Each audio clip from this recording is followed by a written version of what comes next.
Good evening. I'm Bernard Green, Chair of the Brookline Select Board, and this is the regular meeting of the Select Board for August 25th, 2020. First of all, I'd like to move that we go into executive session for the purpose of deliberating on matters of collective bargaining negotiations. I further declare that executive session is necessary because meeting in open session would unnecessarily and adversely impact the negotiating position of the town. We will come back to open session after our executive session. So all in favor, Ms. Heller? Aye. Let's see, Ms. Hamilton? Aye. Mr. Fernandez? Aye. Mr. Van Scoyac? Aye. And chair votes aye. Okay. At this time, we are going to lock the meeting for executive session. So folks who are in here for the regular meeting, if you want to plan to come back at 5:50, I don't want to have to remove you from the meeting because then you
Good evening. I'm Bernard Green, Chair of the Brookline Select Board, and this is the regular meeting of the Select Board for August 25th, 2020.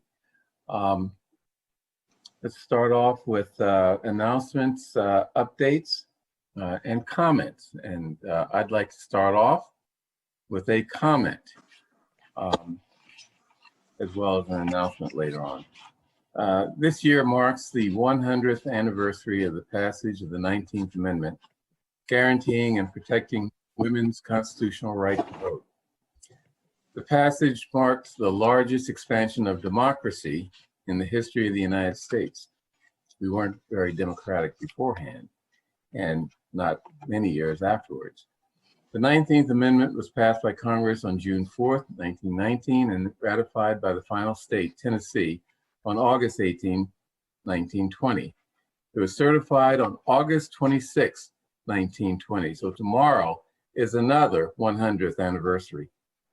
Although the 19th Amendment granted women the right to vote in general, not all women could exercise that right. We learned from the movie John Lewis, Good Trouble, that Lewis's male ancestor, upon being freed from enslavement, registered to vote, which he had a right to do because of the 15th Amendment, which says the right of citizens of the United States to vote shall not be denied or abridged by the United States or by any state on account of race, color, or previous condition of servitude. That should cover women, but apparently it didn't. His female ancestors could not vote despite the 15th Amendment because all women were still treated as second-class citizens, and in some cases, chattel. In 1920, when women received the right to vote, Black women, mostly in the South, were still denied the right despite the 15th and 19th Amendments. It took another 45 years for all Black women and men to get the right to vote nationwide with the 1965 Civil Rights Act, which became effective on August 6, 1965. Now, why do I mention all of this? There's an important Brookline connection to the 70-year official struggle for women's suffrage in the person of Florida Ruffin Ridley, the namesake of the school formerly known as the Devotion School. Barbara Brown, who's chair of the Hidden Brookline Committee, told us about research on Ridley's suffrage work as a member of the Brookline Woman Suffrage Association. That's the name of her organization. In 1897, Ridley made a powerful speech at a meeting of the Suffrage Association, which was published in the Women's Journal, the national newspaper of the suffrage movement. Ridley, who harnessed her speaking and writing skills brilliantly and continually in the struggle for equality. And here are a few excerpts from her article. She opened by telling her audience that she had recently been talking to Harriet Tubman, and went on to speak directly about the issue. She said, "I do not believe that suffrage should be a privilege to be granted or withheld by the state at will. The state is made up of the people, and no group of men should have the power to say who should or should not exercise the rights of freedom. The suffrage question is like so many other questions, no question at all, if faced in its nakedness." Also of local interest is a 1902 Boston Globe article about women voting in Brookline, though only for the school committee. The article noted that Ridley was one of 140 women who voted. The article noted that she was a daughter of Mrs. Josephine St. Pierre Ruffin, and her mother was a very prominent suffragist, a civil rights leader, journalist, and publisher. Her father was George Lewis Ruffin, the first Black graduate of Harvard Law School and the first Black member of the Boston City Council and a judge. Let's use the many anniversaries of these key dates in the fight for voting rights to develop a deeper understanding of that struggle and of Florida Ruffin Ridley and her significance to local and national events. There is a lot already known and more to be uncovered, and hopefully with the opening of the Ridley School, a lot of that research will be done by the students and others. It should be interesting. Okay, secondly, I'd like to make an announcement. Brookline September 11 Remembrance will be held at Fire Station number 5 on Babcock Street on Friday, September 11, 2020 at 9:30 a.m. There will be a live ceremony there where we will remember those individuals from Brookline who lost their lives that day in 2001. Because of COVID-19 concerns, we are urging people to participate remotely. All those attending, however, are asked to practice physical distancing and are required to wear a mask. Family, friends, and community members can view the live stream at home on brooklineinteractive.org/live or watch live on channels 3 and 23 on Comcast and on channels 3 and 15 on RCN. So, any other announcements or comments or updates from other select board members? I have one, or I'm sorry. No, Go ahead, John. I'll defer. Ms. Heller?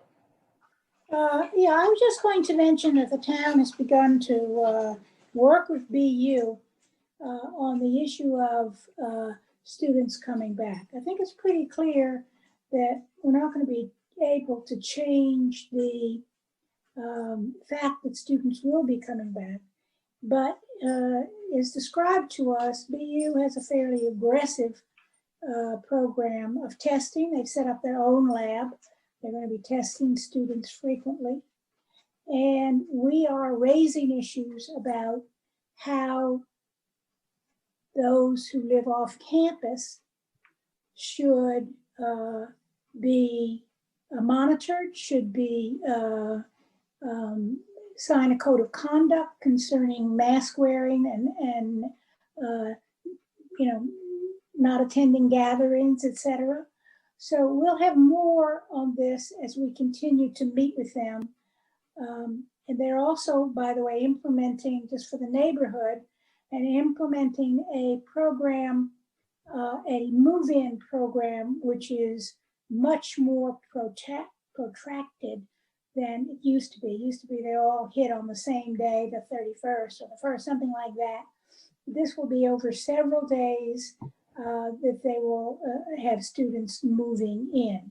They do not expect to have a full complement of students on their campus, nor in their apartments outside, because they will offer a remote learning situation. So it remains to be seen exactly how many students are coming back.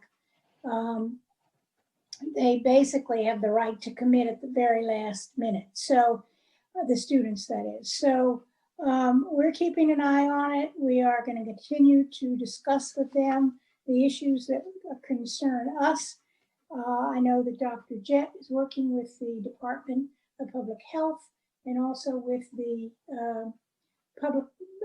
Student Health Center at BU to make sure that we are notified about cases that happen in Brookline, that we implement the proper contact tracing measures, which are critical for keeping any kind of infection down, and that quarantine measures are in place for anyone who does test positive. So we'll keep you informed. Great. I don't know if the town administrator has anything to add. I just say that it was a productive meeting. It's clear that Boston University has a lot of resources that they're bringing to bear on the testing program. We were very clear that we expect that if there are violations of town bylaws, particularly the so-called party bylaw, that we expect that those would be used by Boston University to implement discipline matters for their students. And I think they have in the past. I think they have used that, I believe they will continue to commit to that. We're very serious about the behavior of students or anyone living in our community, and I think we got the point across. But as Select Board Member Heller said, it's still a work in progress, but I believe it was a very positive meeting. Great. Any other announcements, comments, or updates? If I may, I just wanted to say that I think Brookline is going to very much miss the services of Sharon Abramowitz, who, because of a career change, had to announce her resignation from the school committee just a couple of weeks ago. And even in Brookline, sometimes news travels slowly, and on the possibility that some people actually don't know of this change, it's also worth noting that this creates an opening on the school committee, and that in fact the window is open now for applicants to express interest in the school committee vacancy, which I'm glad to say will be filled by vote of both a combined meeting of the select board and the school committee, and that the candidates will be interviewed by a combined school committee and select board. And the deadline to submit applications is noon on Wednesday, September 9th. And if people can go to the Public Schools of Brookline webpage, where they will see prominently featured the notice of the school committee vacancy with the details as to how to apply. Yes, thank you. That is an important upcoming responsibility of this board and the school committee. Any other announcements, comments, or updates? I have two Alden, yeah. two quick ones and then a question, actually. One, don't forget to vote. If you haven't already done so by the multiple methods, you can go in person to one of many locations in Brookline, but be sure to know what precinct you vote in. Next Tuesday is the primary. And then the warrant closes Thursday, I believe, at noon, not this Thursday, but the next week. So we will have a full town meeting warrant, I am sure. And then the question that I have is, I'm getting asked by many residents in Brookline that we're very eager to see the task forces get appointed. When are the first meetings? Well, the policing, you mean policing committees? Yes. Okay. So I'll let Raul talk to his task force. My committee has already been appointed. We had our first meeting last week. Our next meeting, that was an organizational meeting, and our next meeting is going to be tomorrow. And we're looking to, among other things, develop an educational program. So we're up and running, and there's a lot of work to do, but we've started. Raul, tell us about your task force. Sure, perfect question. Exactly the right time. The task force to reimagine policing Brookline will be meeting for the very first time this Friday from 8 a.m. to 10 a.m. Meetings will happen on Fridays during that time. I was as surprised as any that we got an entire committee to agree to meet during the mornings at that hour. But we will also, I should note, for folks that are thinking about how can the public watch and weigh in during early morning meetings, they can attend those. But we're also going to be hosting a number of town hall meetings where we're getting feedback and input from the community that'll happen in the evenings as well. So just keep an eye out for those. But what I'll do is I'll make sure that we routinely announce when those are happening at these meetings, and then we're going to be spreading the word, of course, about those too. Great. I'm Yes, sorry, ma'am. Bernard. I neglected to mention the other topic that's on my mind a lot lately, and that is the census. I'm glad you mentioned that. So the Census Complete Count Committee is continuing to meet and devising strategies for increasing the number of self-response rates in Brookline. Currently, our rates are disappointing. They're not as good as some of the surrounding communities, although they may be better than Boston or some of the cities around us, but they're not as good as Newton, they're not as good as Framingham, they're not as good as other towns to the west. And we're not even as good as we were this time 10 years ago. So we're really making a pitch for people to go online, 2020census.gov, and it really only takes 5 minutes. Or call, I don't have the number, but I believe it's at 2020census.gov. I don't have the number with me, but it's really critical. And the census is actually, we thought that it was going to be extended until October, but that's not the case. Now it absolutely ends on September 30th. And so for those people who have not filled out their census, we hope you will. Please encourage your neighbors. The Census Bureau has been sending what they call enumerators or census takers. They've been sending them out, and they're knocking on people's doors. They may, if you do not fill the census out or you do not complete it, they will knock on your door. And we hope you will at least complete it that way. We would prefer, and it would be a lot easier and faster if you just did it online or called. But we're making a push. They've been at the farmer's market a few times. They've been at other sites in Brookline, and that's helped. But we still are not where we should be. And this is vital for funding for Brookline, for education funding, for affordable housing funding. CARES funding is based on, right now, the 2010 census. At some point, if it continues in the future, it'll be based on the 2020 census. And at this rate, we may lose money. So we want to, and there's lots of different social services. There's community development block grant money. There's highway money. All of these things benefit all of us.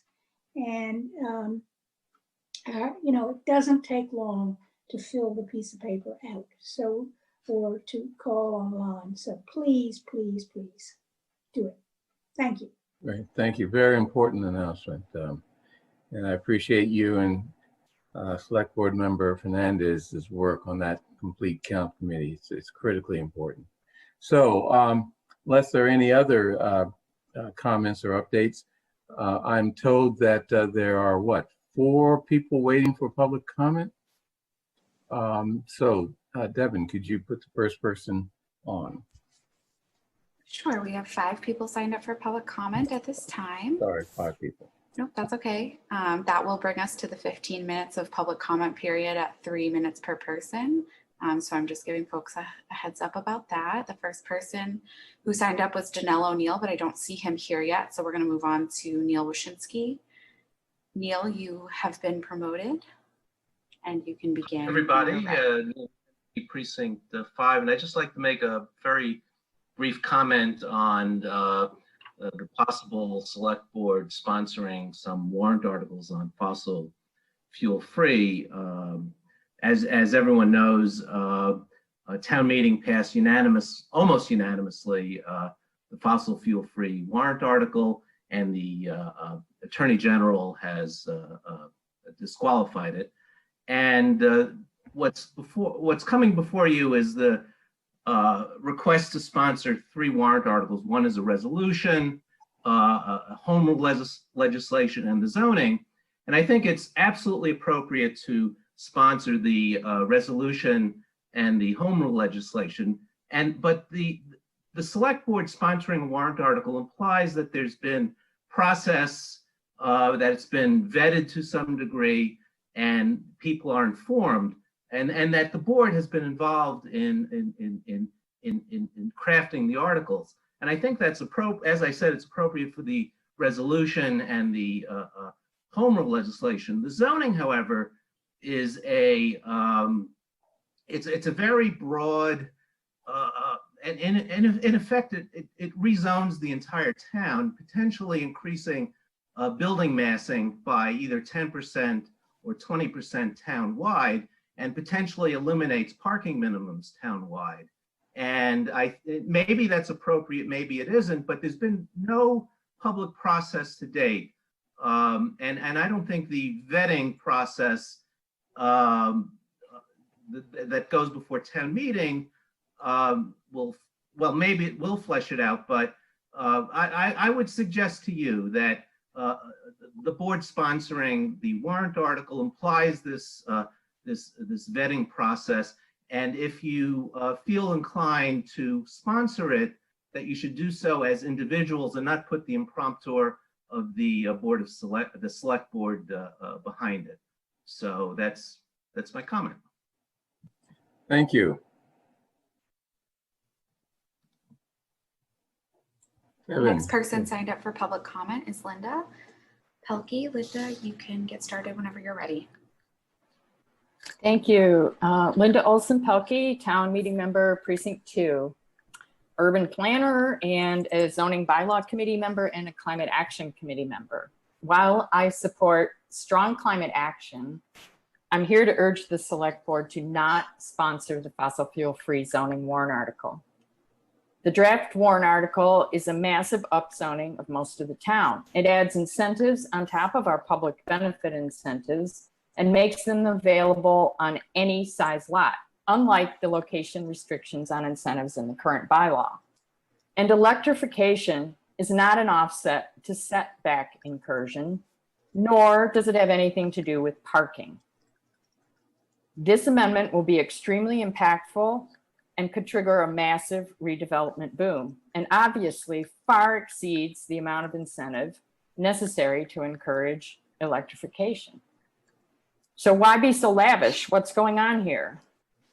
I believe that we have a small group of individuals who are in fact using town meetings' desire for climate action to leverage support for a significant upzoning.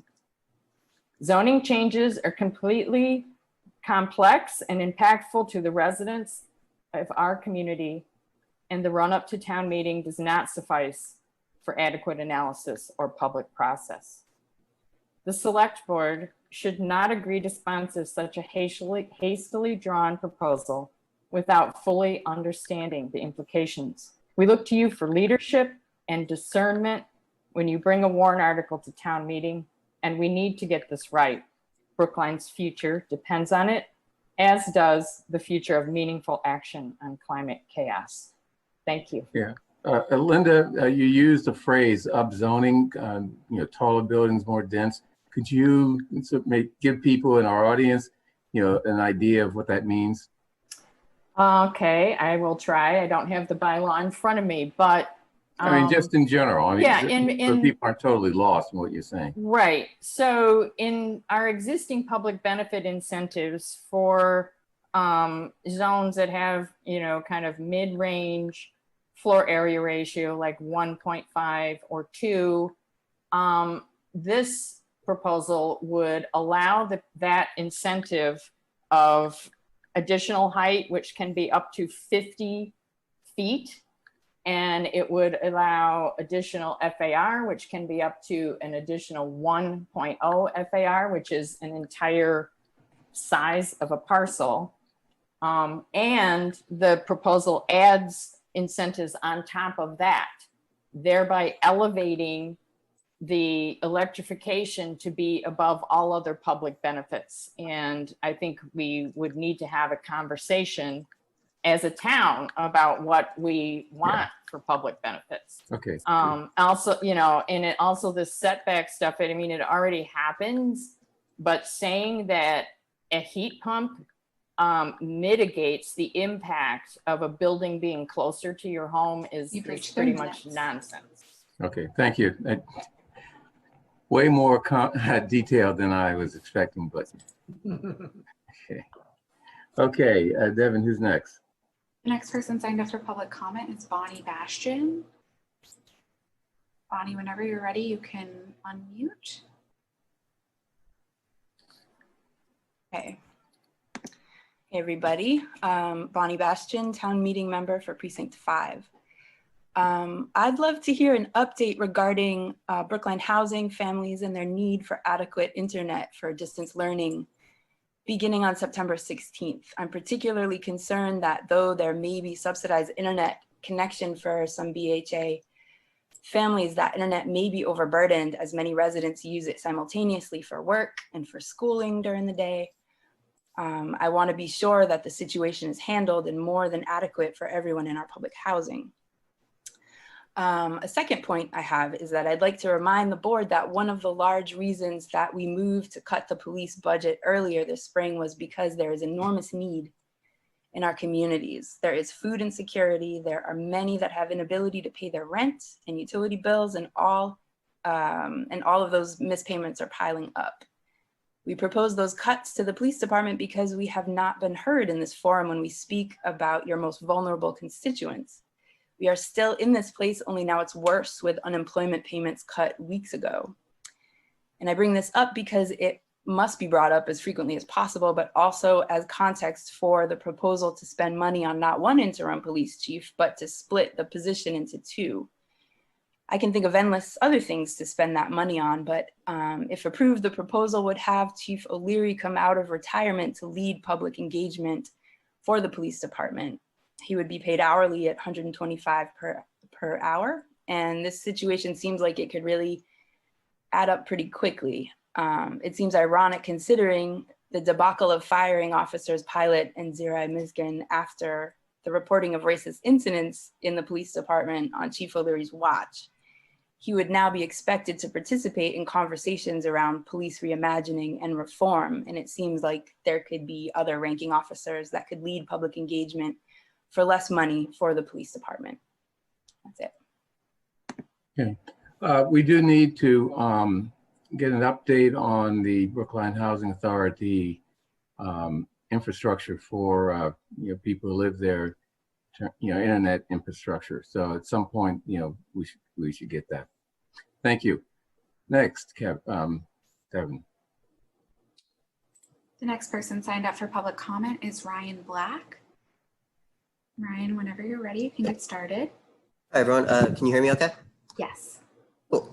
All right. I didn't, forgive me, Chair Green, I didn't catch your response to Bonnie Bastian before, but the first thing I was going to say was I just echo all the concerns that she brought up and agree with all the points she made. I hope the select board addresses those issues comprehensively and quickly, but I apologize that It dropped out, so I didn't hear your response to it, but I'll check the stream later. Well, I responded to the question regarding Brookline Housing Authority.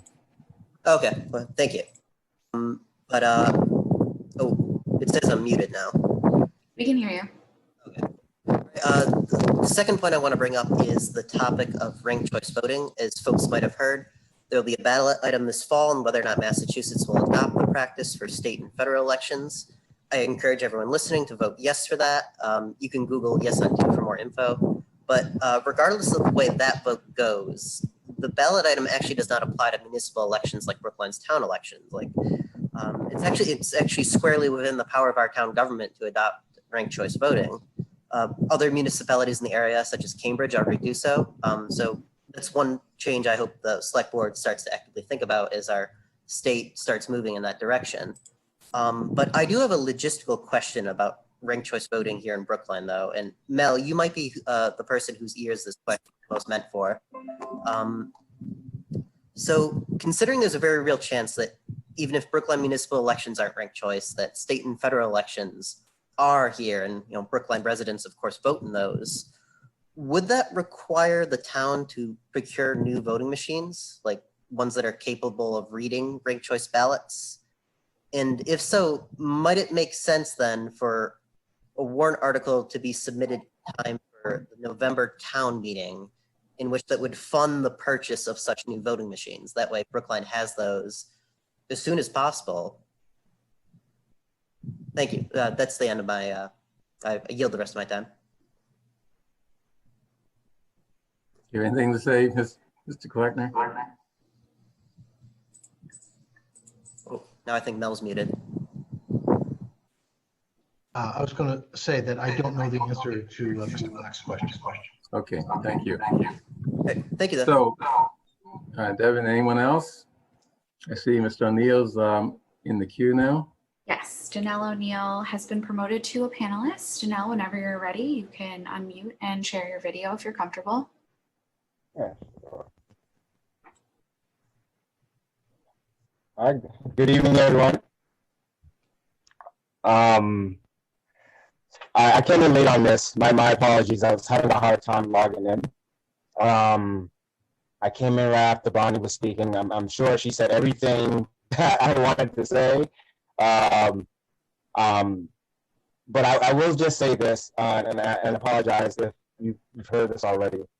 I feel in regards to hiring Dan O'Leary back, even temporary, isn't a good idea at all. It's bad optics. I mean, his superintendent stepped down, the person he chose to take his position. There's people who are officers that are already in the police department who were runners up for that position, who still live in the town, who are from here, and I would mention names, Jim Canning, for one, who I would love to see become the chief of police. It will show progress in this town. She's from here. She lives here. Her family lives here, works here, and I would rather see her as the face of the chief of the police department. She represents the people who live here. Dan O'Leary doesn't live here. I feel after 5 o'clock, Jen will still be available because she's home on one note. And she'll be a department head that lives in this town, which we haven't had for a very long time. So, I mean, that's really all I want to say. I just want to, I'm really pushing for y'all not, just to give Sister Jen a chance to step up and become the chief instead of delaying this. Just get it done and do it. She was runner up. She's qualified. She's the highest ranking woman police officer in the department.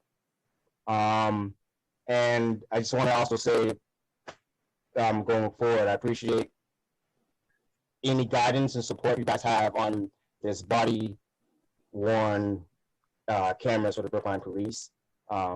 Any comment, thank you. Any feedback would be welcomed. I appreciate that. Thank you. Have a good evening. Thank you. Okay, anyone else, Devin? So that was 5 people, which brings us to the 15 minutes for the public comment period. Richard Benka did have a last minute request if you wanted to hear it regarding warrant article 21. I'll give him 2 minutes.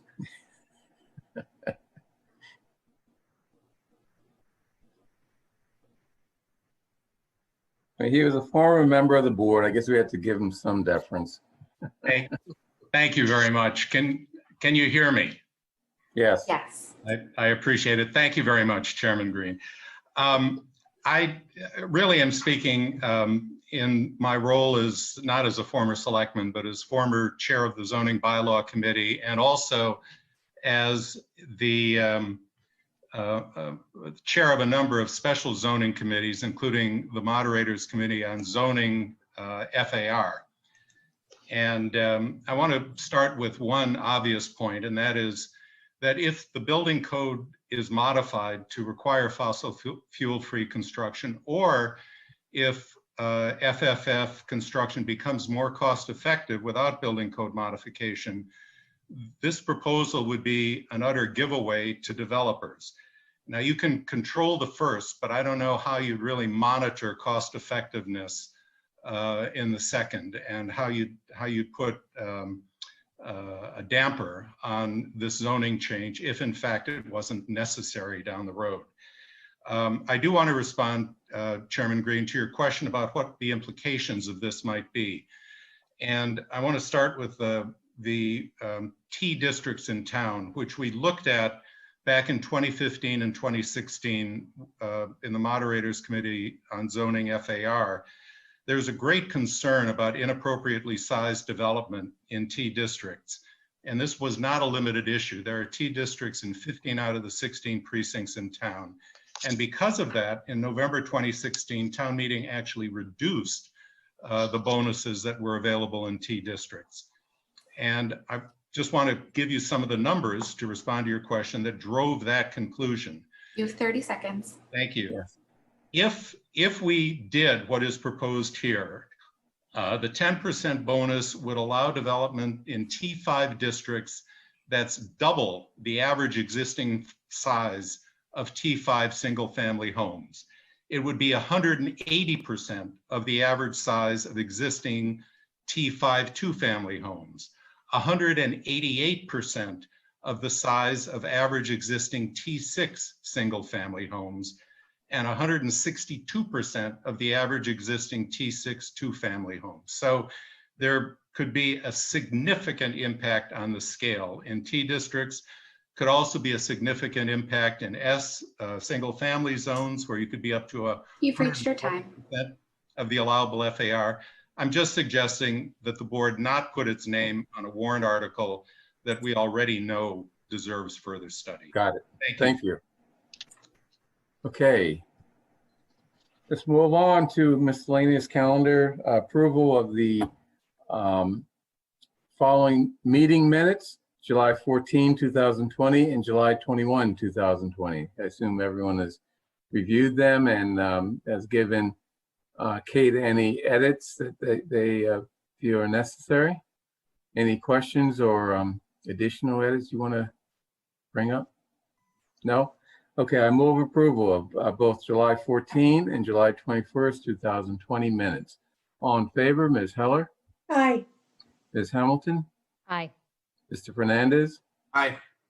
Mr. Vanscoya, Aye. and chair votes aye. Next, we have 1, 2, 3, 4, 5 items, 5B through 5F, which I'd like to do in an omnibus fashion. The first 4 are CIP items, and the last one is just accepting a grant from for the library. So I'd like to vote all of them in one swell swoop, or fell swoop, whatever it is. Any objections to that?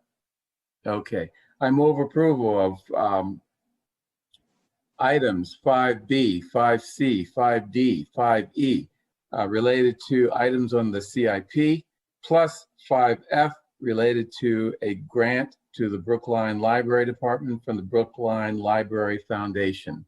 All in favor, Ms. Heller, Aye. Ms. Hamilton, Aye. Mr. Fernandez, Aye. Mr. Vanskoya, Aye. and chair votes aye. Next, 2020 primary election update. I see Mr. Nutting is here. Mr. Nutting, tell us what you have to say. Good evening, Mr. Chairman and members of the board. First, thank you again for your strong leadership during this difficult year and reminding people of COVID and its issues. As far as the election, I just want to remind people that tomorrow is the last day you can get your application here if you want to mail in ballot. We will process that tomorrow, but I would urge people at this late date, I would strongly suggest that you consider voting in person, or if we do mail you a ballot, you deliver it back to the drop box at the town hall. We don't have faith that we can send you a ballot out and it will return by 8 p.m. on Tuesday. It has to be here by Tuesday at 8 p.m. The postmark does not matter in this election. So if you want a mail-in ballot, you can get one, but I would personally return it. People can also vote this week at the town hall. We have early in-person voting. Tomorrow it's 8:30 to 4. Thursday is 8:30 to 8 p.m. and Friday is 8:30 to 12:30 p.m. Turnout's been relatively light. We expected that over the summer weekend. A lot of people aren't going to give up on August weekend to come out and vote, but even yesterday and today, it was probably 100 folks a day. But it's a great option if you're going to drop off your ballot or you want to just come in and vote. It's safe, it's quick, there's no lines. It's another option that you have other than the one that Selectman Hamilton mentioned about the election from 7 a.m. to 7 p.m. on September 1st. If you receive your ballot on Friday, Saturday, or Monday, I would urge you just to drop it off at the town hall in the drop box. We go out there every 90 minutes. There's 40 or 50 every 90 minutes. And we bring them in and begin to process them. Let you know that. I know that there's been discussion about additional drop boxes. I think that's a good discussion for after this election. We want to get the right places, locations. They need to be safe, secure, accessible to everybody, and can't overwhelm the clerk's office by having 10 or 15. But a few extras might be logically, spaced in the right locations. We need to go check them 2 or 3 times a day, and they have to be manned on election day by an elected election official. So there's some challenges, but I think it's a worthy discussion. I know, again, Selectman Hamilton reached out to me on that as well. Mail-in voting continues. We've mailed out over 16,000 ballots. We have about 39,000 registered voters, and we're still mailing them out as we speak. So it's been a massive turnout of mail-in voting and drop-off voting, and that continues. Won't have the final numbers till the election, but it's been incredibly successful. Just to remind people, we did mail out some wrong ballots with wrong party, wrong precinct, and a couple of folks got double ballots. Just remember, no ballot can be counted twice. So if you got the wrong ballot, we sent you the right one, or if you get the wrong precinct, etc., we cancel the first one and you can't beat the system. So we did correct all those mistakes. We're sure that in November we'll run a very smooth and efficient election, but just want to make sure people still double check their ballot before they get it, just in case. We don't think we've sent out any bad ones lately, but better safe than sorry. I think the good news is that anytime there's an issue, we talk to the Secretary of State's office. They've been great to work with. They're the final word on elections in the Commonwealth, and whether we call or citizens call, they work with us to resolve any complaints, concerns, or issues related to elections, and they're an awesome resource. So that's good. Folks can track their ballot. Once you mail it in and once it's scanned in, you cannot vote again. in person. You should know that. But after you've mailed it, if you wait 3 or 4 days, and you can look on the Secretary of State's website under track your ballot to make sure it's received, or you certainly can call here. The phone's been ringing off the wall all week with people. Did you get my ballot? Did you get my ballot? And we've been answering yes, but there's still some in transition. So that's good. For those who wish to vote in person, either here or next week, all our polling areas are COVID safe. We had great training in June on how to operate an election in person with shields and masks and etc. You are required as a voter to wear a mask. We do ask you to wear gloves or use sanitizer, but that's your choice. And just to let you know, for dog lovers, sorry, only service dogs can come into the ballot area.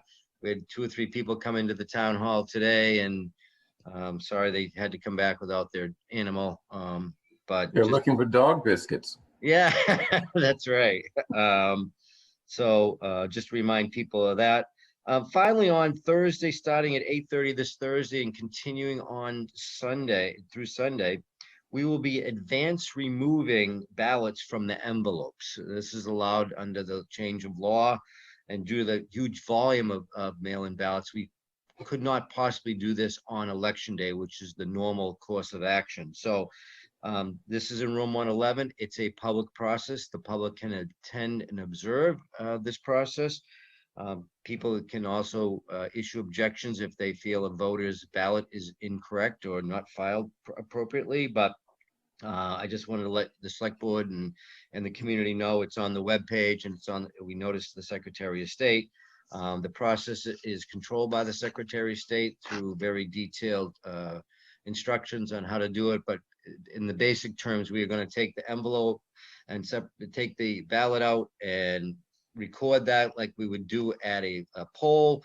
We have to keep the envelope. We have to keep the ballot. Those will be secured until election and ultimately fed into the ballot box on election day, just to speed the process. So when we deliver the ballots in the first thing in the morning with a police officer, those that have been open and have been locked and secured will be delivered as well and then fed through the machine. There'll be no tallying of ballots or looking at ballots prior to that process. So that's just a public information notice, but I think all's going well. The turnout is phenomenal. It will probably be much bigger in November, but we're in good shape to handle the next election as well. So happy to answer any questions that anybody might have. Your public ballot opening process, so people can come and challenge ballots. How would they know to challenge a ballot? So you read, when you open the envelope, you have to read the voter's name. You have to make sure that it's signed. You have to make sure that it hasn't been opened before, or there's 2 ballots in there, or so someone that it's very rare, but every name is read publicly, and you happen to know that person lives in Miami. That I guess you could challenge it, but it is a right and an opportunity. Okay. Yeah, I just hope that they're not people sent to disrupt our election. Now, it's probably not going to happen in Brookline, but right. There's a problem elsewhere. I would say that communities across the Commonwealth will be using the same process. Yeah. Let me just add one other thing. I urge people to, of course, vote early, but maybe take advantage of those boxes that we have at Town Hall. I didn't get my ballot in time for the June election, although it did come around the 1st of August. So that suggests that we have a big problem with the mail, with the U.S. Postal Service. I mean, huge problem. And I'm really concerned about that. So, the alternative of dropping ballots off at a box is maybe one way to prevent the type of shenanigans that appears to be going on here in this country. So, just one question. Yeah. I know that we had to combine some precincts for the local election back in June. Is that still the case for the primary? Yes, all the precincts that were relocated in June remain in the new location. The only way they can be changed is by a vote of the board. And given, and that didn't take place, obviously, the good news is there's no school on September 1st, so all those precincts are available.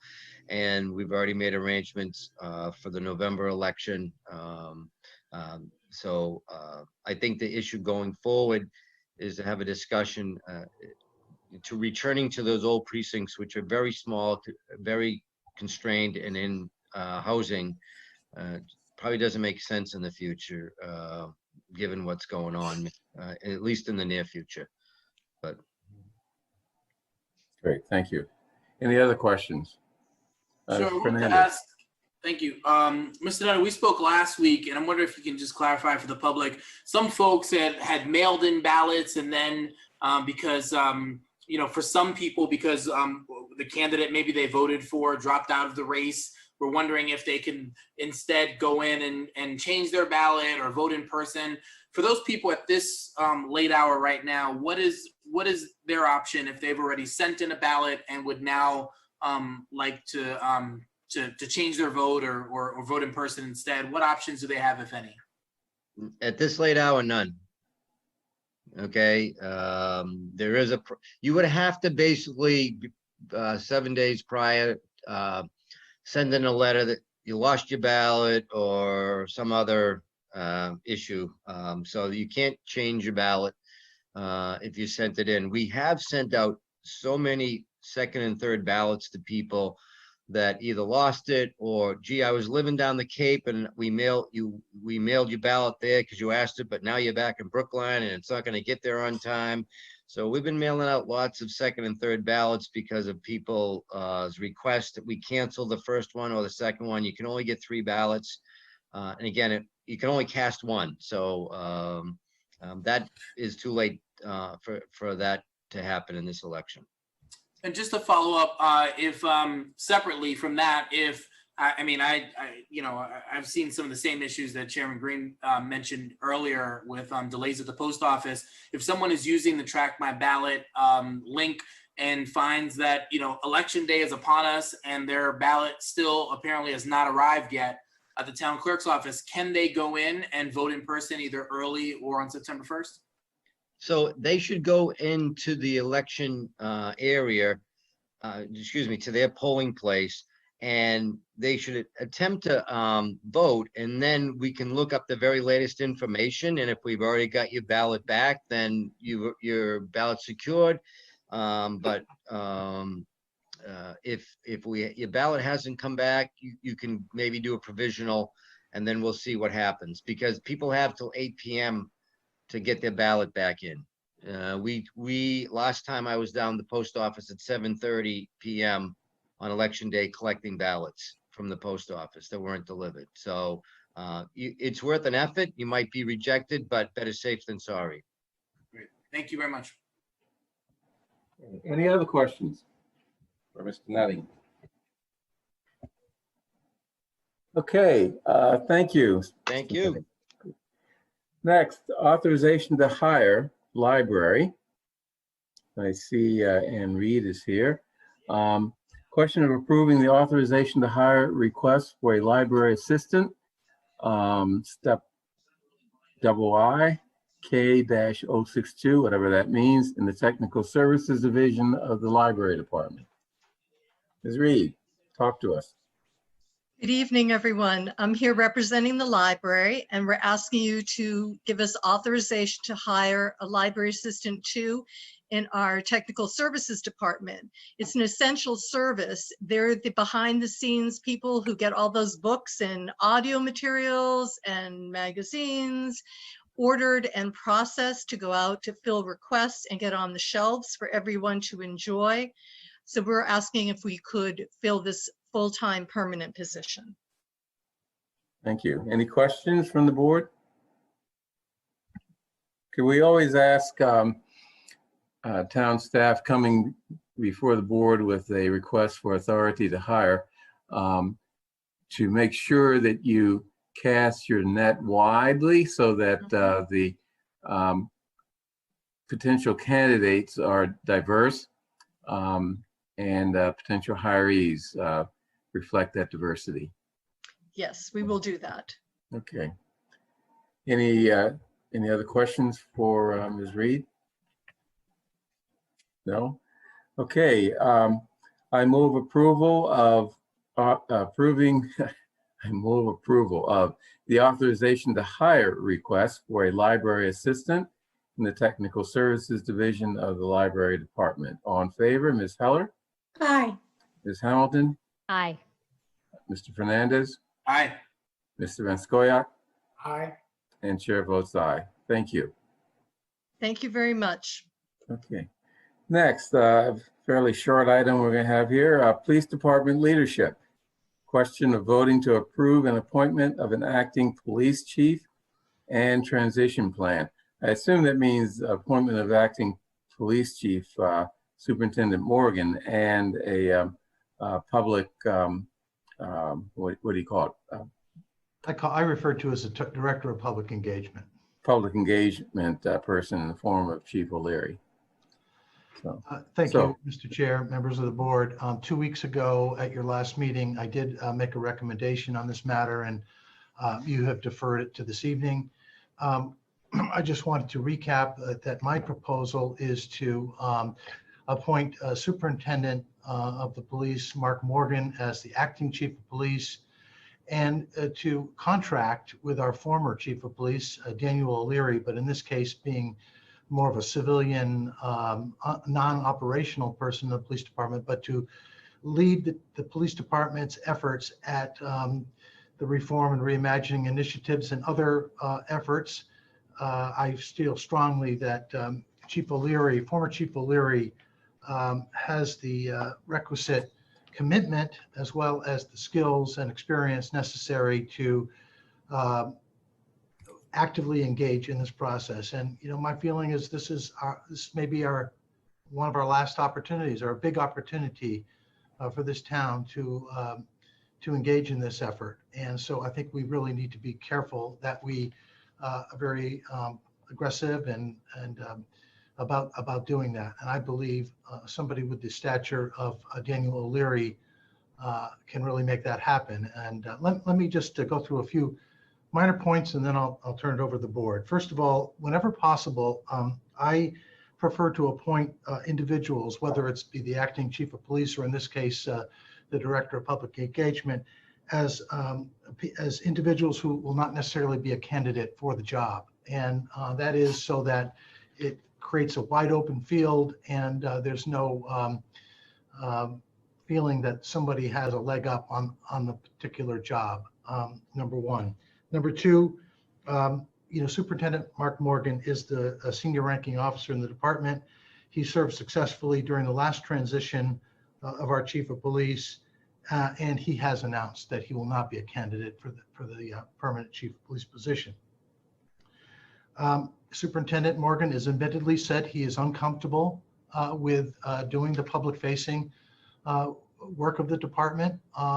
He's admitted that, and I understand that, and that's why I've pursued this dual hybrid approach. And despite some very qualified people in our police department, both lieutenants and deputy superintendents, I do believe that Daniel O'Leary is the best person for this particular assignment at this particular time. He, in my experience, he's very committed to 21st century policing.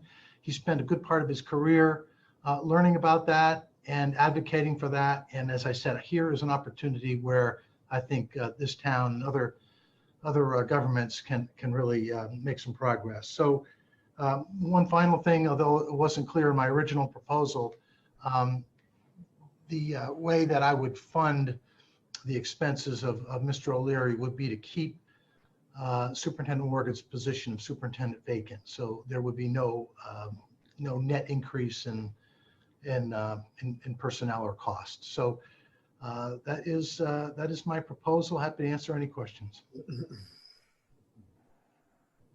Mr. Vascoyak, did you want to speak? Oh, I'm sorry, I thought you indicated. I'm waiting. Okay. Anyone else want to ask questions or make a comment? I mean, I'll start off by saying that, I support Chief O'Leary. I mean, I think he's, a great person for this position. He's not running the department, and that was a concern of some people.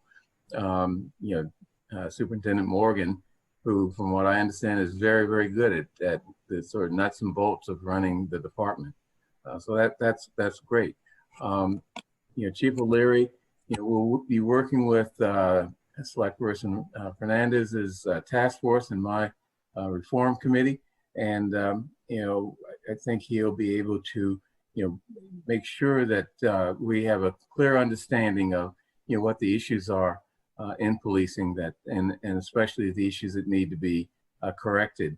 I think that one of the concerns that has been expressed is that there are many members of the department who are ready, that people think, to be chief.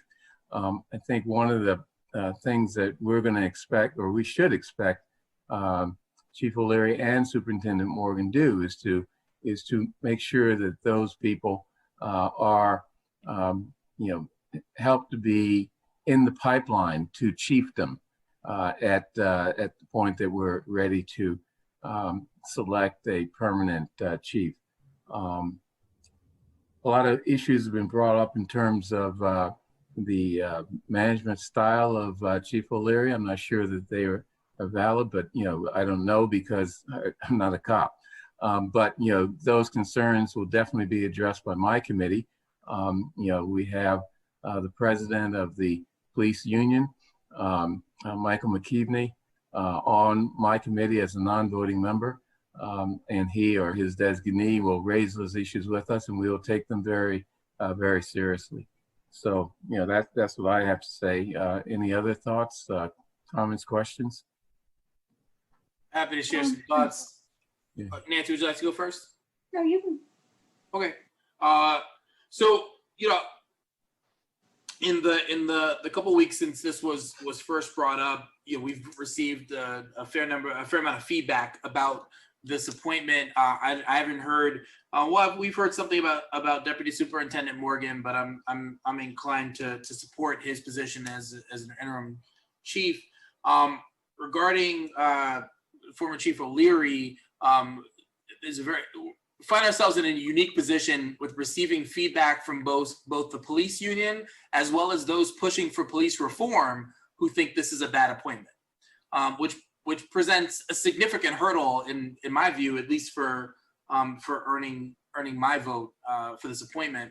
I'm thinking about what the role, separate and apart from what Deputy Superintendent Morgan will be doing as interim chief in terms of running the department, what the role for Chief O'Leary might be. It seems to be directly connected to the two committees, the committee and the task force related to policing. The committee on reform already has the head of the police union, as well as another member of the department, the community service liaison for the department, as members. The task force, I said last time, essentially we need somebody with the keys to be able to get us the data we need to make informed decisions about what kind of recommendations we want to produce for the select board and for various other bodies. I don't know that it necessarily needs to be the current chief or even a former chief to be able to do that. And then the final thing is that cost is a major factor, I think, here too, in that we have an entire department of folks which we could staff to the task force and to the committee if necessary. And here we are potentially spending. It's not exactly clear how much to add one more person to the payroll, even if temporary, to serve in this role. While nothing personally against Chief O'Leary, I remember meeting with him early on when I was still a town meeting member, and engaging in conversations about some of the stuff that we're talking about right now. But all those things that I mentioned, at least for me at this moment, create significant hurdles to saying yes to this, to at least that part of the proposal. Okay, any other comments? Yeah, I'll comment. I have been fortunate, or maybe unfortunate enough, not on for him, but for me, having been around a very long time, and not only on the select board, but advisory committee and school committee. And so I've had an opportunity to work in the past with Chief O'Leary on a number of different issues. And I found him particularly good at engaging with members of the community, explaining policies and procedures, listening to people, and translating those discussions into actions that seem to work for the context we were talking about. And I always thought that he did a very credible job of leading the department. When I have never heard criticism of the type that we're talking about now. And I think that we need somebody with his talents at engaging with people and listening to people, and coming up with innovative ways to do things. I think we need that.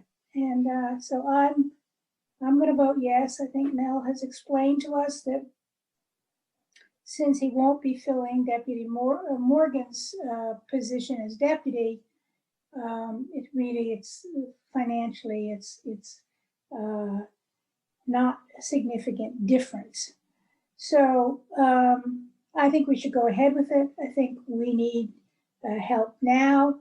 I think it will take a much longer time to try to find someone who has the kinds of relationships that Chief O'Leary had with community members and understanding of the department. So I would move ahead with this. Yeah. By the way, Mr. Kleckner, as I understand, Chief O'Leary will not be receiving any fairly costly benefits that an employee would otherwise receive. So that's the savings there. Yes, there would only be hourly compensation for hours worked, no paid holiday, no sick leave, no vacation, no benefits whatsoever. I'm sorry, Mr. Van Scoyac, you had something to say? Yes, thank you very much. Yeah, this one is a very difficult decision for me, I think probably for the other members of the board as well. What has been said in favor of Dan O'Leary, I can vouch for insofar as I've known him as a person who has had the respect of town meeting.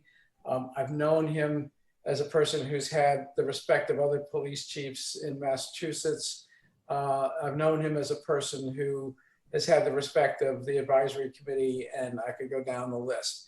I have been, I would confess, surprised to discover that there is a considerable body of opinion within the department that is not favorable towards former Chief O'Leary.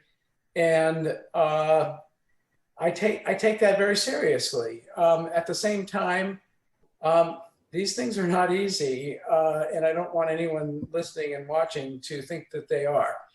The select board, just to remind people, is in the position right now of there's ongoing negotiations of a contract. That kind of complicates the question of what exactly, how do we weigh the dissent, I'll call it dissent within the department, within the ranks of the department, towards the person who will be, in essence, speaking for the department in the work with the committees, with the task force and the reform committee. I don't really have the answer to that question, to be honest with you. I think another consideration in all of this is I'm just going to give a slightly different spin to the question of the net cost of this, and putting it as simply as I can. we've gone from a position of having a chief and several deputy superintendents to having that chief who has resigned still being in the department, and the same number of deputy superintendents. And it looks to me as though we are adding. So I do see this, excuse me, as an additional expense in a department whose expenses and whose payroll expenses in particular are under review right now. I will confess that I am bothered by the message that within all of the top-ranking positions that we have in the department, we don't, at least the message we're sending by this appointment, is that we don't have someone who could do the work that former Chief O'Leary is going to be assigned to do. I'm not sure I agree with that. And if it's a dilemma, because to agree with it essentially raises other questions, you know, as to why we don't have someone who's in a good position to do the work that former Chief O'Leary would be doing in this position. So I don't mean to keep people in suspense, but I am going to withhold announcing how I'm going to vote on this. We haven't heard from Heather yet. I really do want to hear from her. I would not be comfortable tonight with a vote that left us rejecting Mel Kleckner's proposal. To be honest with you, I think there's some deference that is due to him. He's worked with these individuals longer than I have. And despite all of the misgivings that I have cited about this, I would also have misgivings about us not going forward on his recommendation. So if you don't mind, I'll take another few minutes. I don't know if Heather chooses to speak, but I'm very interested in hearing what she has to say as well. Heather, you have great power now. Use it wisely. I will do my best. I am a little taken aback by some of the insinuations made against Chief O'Leary. I would prefer if people would be specific, because by putting that message out there, it's really unfair because we don't know how to respond or what exactly they're saying. So I wish when people are making statements, they need to be specific for me anyway. I can only go based on my own experience working in a state agency such as MassDOT. From time to time, we created task forces to address issues as they came up. And I will tell you that if you have anyone less than somebody who has served as the chief or the person who the buck stopped with them, you're going to be told, I don't know, or I'm not authorized, or I'll get you that information. So I'm inclined to support this recommendation. I think what's getting lost is that he's not going to have any control over the day-to-day. He is external facing to answer questions of the task force and the community. So the concerns about the way that policing has been done, those concerns are very valid and they remain until we go through the process of finding out what has worked, what doesn't work for us anymore, and vote as a community to change it. Play out the alternative scenario for me. We choose not to do this, and then we appoint someone blindly to just elevate them. And other than Mark Morgan, everybody else is in the union. And so I wonder about the conflict of interest. Well, everyone below the deputy superintendents are in the union. Okay.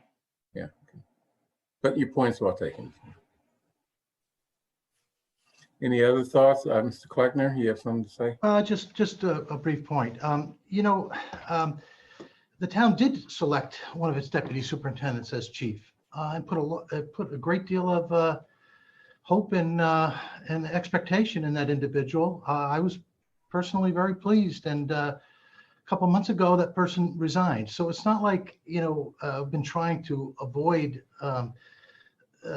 promoting people from within the department. That's not. I don't think that's fair. I do believe that in this particular case, at this particular time, that having somebody with the built-in understanding of policing and who has spent so much of his career talking about the 21st century policing, would be very well served by the town. And don't forget, this is an interim process, and hopefully when things calm down a bit, we'll be in a position of hiring a permanent chief of police. I really don't want to spend all the time on an interim when really our big prize is on the permanent position. But again, I respectfully disagree that Chief O'Leary would not, former Chief O'Leary would not be the best person for this position. I think he is. Yeah. I'll just mention that I don't know that anyone, I mean, maybe I missed it, but I don't know that anyone had an issue with Deputy Superintendent Morgan taking over the responsibilities with which he's willing to take over. By the way, he's not a deputy superintendent. He's the superintendent. So we have apologies. Superintendent, and then we have 4 deputy superintendents. Just wanted. My apologies, Superintendent Morgan. Yeah. I don't think I heard any pushback on that at all. I think the only question is whether or not Chief O'Leary coming on essentially as a consultant. I don't look at this as co-chief. I don't see the co-chief thing. It seems that his role would be to be a consultant for us, and whether or not we wanted to bring him on as I think it's a civilian position as a consultant in this role, and whether or not folks on the board feel that's appropriate. And so I just wanted to make sure that we're clear on that. I'm not suggesting we go back to the drawing board to find someone else to run the day-to-day operations of the police department at this point. No. Understood. Yeah. Okay, any other comments, questions? Okay, I guess we have to vote. John, you're on the spot now, or you will be in a little while. So all in favor of approving an appointment of, I'm gonna have to change this a little bit, an acting police chief, which would be Superintendent Morgan, and a public, what's the phrase? I refer to it as Director of Public Engagement. Okay. Director of Public Engagement, which would be former Chief O'Leary, and transition plan. Pardon me? My dog. Oh, I'm sorry. It's your dog. I thought someone was barking at me. Okay. All in favor, very, very articulate dog. Yeah, very. All in favor, Ms. Heller? Aye. Ms. Hamilton? Aye. Mr. Fernandez? No. Mr. Van Scoyac? No. And chair votes aye. Okay. Look forward to working with Chief O'Leary in this new role, understanding, there's a lot he can bring here, and I'm hopeful that that in terms of the work that we'll be doing on the task force for reimagining, that everybody will keep an open mind as we do this work. So thanks. I agree with that sentiment, and I hope Chief O'Leary understands that this was a vote really on the difficulties of the position we're in because of the resignation that surprised everyone. He's not, in many respects, the problems that arose were not of his making. And yet there are issues, and I wanted to reflect that in my vote. Okay, it will be so reflected in the minutes. Kate, do you hear that? Okay. Okay, next, boards and commissions interviews. Following candidates for appointment, reappointment to boards and commissions will appear for interview. First, the Housing Advisory Board, Stephen Pratt-Otto, and secondly, the Economic Development Advisory Board, Paul Sainer. let's try to keep focus on questions that will allow the candidate to show his value to the position. And I'd like to limit each candidate to 5 to 7 minutes of questioning after their initial statement, just so that we leave this meeting sometime or at a reasonable time this evening. So, Mr. Pradotto, you're muted. Oh, I think I'm good. Can you all hear me? Yep, I can hear you now. Thank you so much. I'm Steve Pratt-Otto, and I'm applying for membership on the Housing Advisory Board. I've served the town as a town meeting member and as a member of the Economic Development Advisory Board.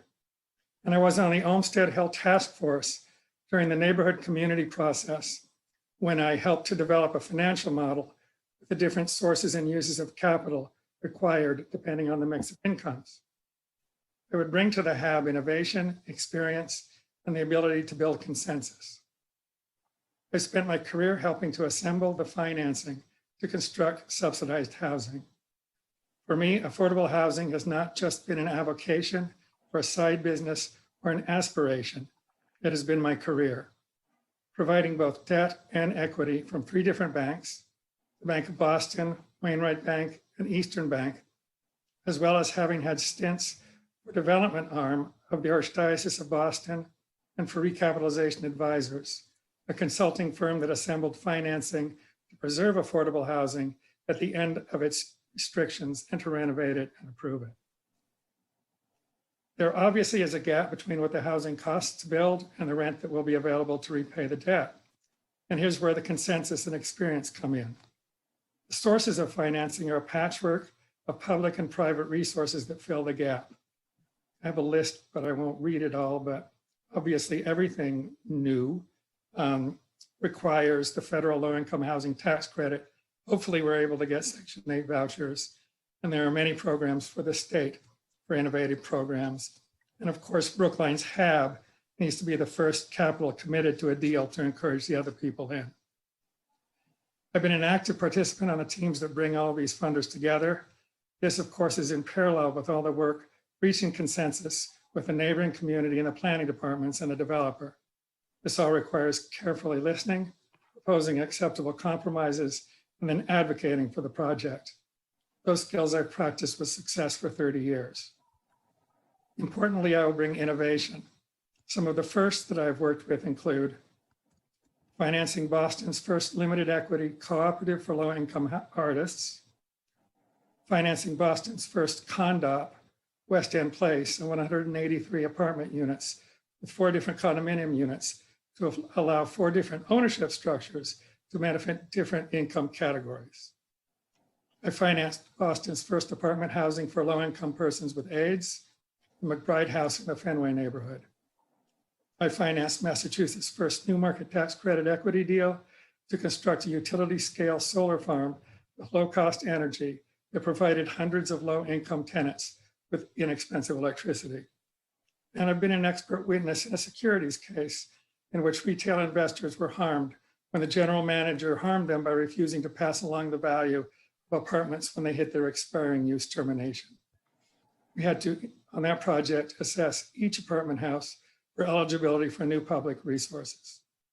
It's my understanding that the town is in a safe harbor period, which is granted by DHCD for 2 years, ending on October 2020, regarding 40B permitting, having reached a 10.21% affordability, including the currently permitted projects. I know the planning department is utterly swamped, and I'd hoped for a return to be able to develop projects over which we have control outside of the stick of 40B. Projects more like the 2 Life project currently under construction now, Dummer Street, St. Aidan, and Olmsted. I believe our town is becoming more mobilized to see the urgency to create affordability.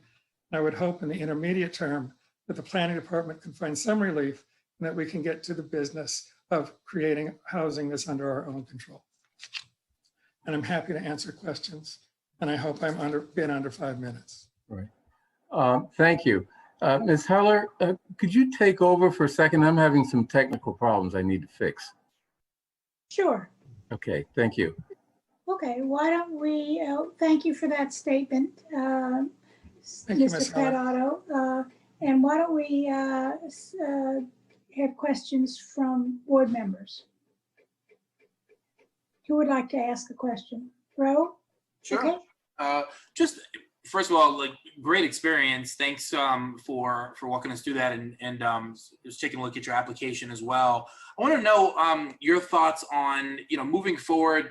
One of the big issues that we have in terms of creating more affordable housing and supporting it is that it seems to be our creation of affordable housing is very much tied into the ability for those in development also turning a profit at the same time. Do you see ways in which we should be engaging more in the development of affordable housing that isn't tied to developer profit? Really, in affordable housing development, you really do see profits of between 10 and 20%. Sometimes when a project goes over budget, you eat into that 20% and ask them to defer with long-term notes some of their fee. But there's such a rich history, and there's still people out there in this business that will work for 10 to 20%. That number of developers is aging. We're lucky to have New Atlantic up on the hill now. They're a great developer. They worked with us on Olmsted Hill. But yes, there are places that planning is swamped. There are places that Brookline can raise its visibility, and participate and put a flag up and say, we're an attractive town, and we actually do want to do business again. Some of those places are CHAPA or other trade groups, Mass Community Development Corporation, things like that, where, essentially you want to have a table and a flag up that says, we're Brookline and we welcome developers. And, and I think they're friendly to us. We've taken a long time in doing the projects that we've done on our own, but there's plenty of profit in it, Mr. Fernandez. I don't think that's the problem. And I've always thought that capital was the scarce resource, and it is, but I do feel that there's a building urgency in our town to get some of these projects done. So that's an important question. I do think there are things we can be doing. All right, thanks. I'll leave some time for other board members. Thank you. Thank you. Yeah, Nancy, I see I'm Mr. back. Green is back, so. I am. Okay, any other questions, Ms. Hamilton? Yeah, so inclusionary zoning, we have it, and the state actually, has something. How far is too far from your point of view? There's been talk of, upping it to 20, 25%. Is 40%, not financially feasible? What do you see from your perspective? Well, I think there are a couple of issues. I certainly don't think 20% is too much. And, pushing that upwards, I don't think you hit a cap. You don't hit it at 20. Now I've forgotten the other component of your question. I have a preference for doing units on site. It's great that we have a fund and that we allow developers to pay into that fund. That's valuable. They keep squeezing that on us. I know that's going up on the hill now. What the dollar amount of the value of those units would be. So to me, it's always a better outcome to have real mixed use housing, the vitality of neighborhoods and the vitality of Brookline. And some of the benefits, some of our affordable housing targets are at 110% of AMI. So they're area median income. So those are our, municipal workers, our school teachers and stuff like that, that, for example, on Olmsted, we were able to house. So I'm not sure I answered everything, but I don't think 20 is a cap. And I do have a strong preference for keeping the apartments in the development itself. It's just about a much better practice. And then you don't get the issues around what are the market units, lost market units worth, that you have to put the difference into the fund. I'm not very happy about it. I'll just take the opportunity to say real quick that I didn't really understand that much about affordable housing. I understood the concept, but the nitty gritty until I came onto the board. And one of the biggest shockers was finding out, what that area medium income is and who's eligible and what we're talking about when we're talking about affordable housing. I make close to, I want to say almost 3 times as much as my mom did when I graduated high school. She was a second grade school teacher in Maine. And I thought I was making a very decent living here in Brookline. But when you look at who's eligible for affordable housing, I'm probably at around 100% AMI. And that came as a big shock to me. And I think a lot of people don't understand the numbers that we're talking about. What is, by definition, affordable? Yeah, I did a project on Martha's Vineyard. And at the time, the cheapest house was $1 million. And we were able to work with a developer who, Mr. Fernandez, could make 15% profit selling homes on Martha's Vineyard for $265,000. We just got it done. It was incredible. So yeah, people are shocked, and we that doesn't mean we certainly have to preserve the affordable housing that we have for people that are at 50% AMI. That's colossally important. But with new construction, you have the mixes. You want some people at 50 and 110, and then you need the market units. And I don't think you want to cap all that 10% at 20% of the units. I don't think you have to. Okay, any other questions? I'll ask a question if that's okay. Sure. Yeah, I just was wondering what comment you might have about the 2016 housing production plan for Brookline, and whether there's anything you would do to change it up and bring it up to date, improve on it. I'm afraid I'm not familiar with that, John. That's okay. If I'll change the question. What, in your experience, what is the, I'll just say the word magic. What is the magic that takes proposals or let's say goals for affordable housing from being just goals on paper to being goals that are achieved? Appetite, community appetite for it. I mean, what we're seeing, this season in mobilization, I mean, I hear, a lot of it is about affordability. A lot of it is about, lifting all boats. A lot of it is about equity. And, it's my instinct and intuition that we have a building appetite for it. I mean, the churches are out marching, people, I do have hope that, the town can show its appetite, can show up at places and say we're open for business. It requires nurturing developers, as somebody else earlier suggested.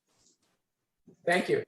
And as I said, all my career, I thought the scarce resource was capital, and that is. You got to bring all those sources in, but people who know that, those sources, are able to put together the patchwork. So that's the other scarcity. Thank you. Those are all really super questions. Any other question?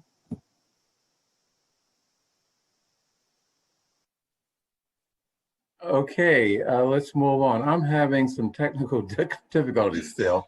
So I think you can hear me, right? Yeah. I just can't see you. Okay, thank you, Mr. Pratt-Otto. Thank you. Next, Economic Development Advisory Board. Paul Sainer, are you here? Thank you very much, Bernard.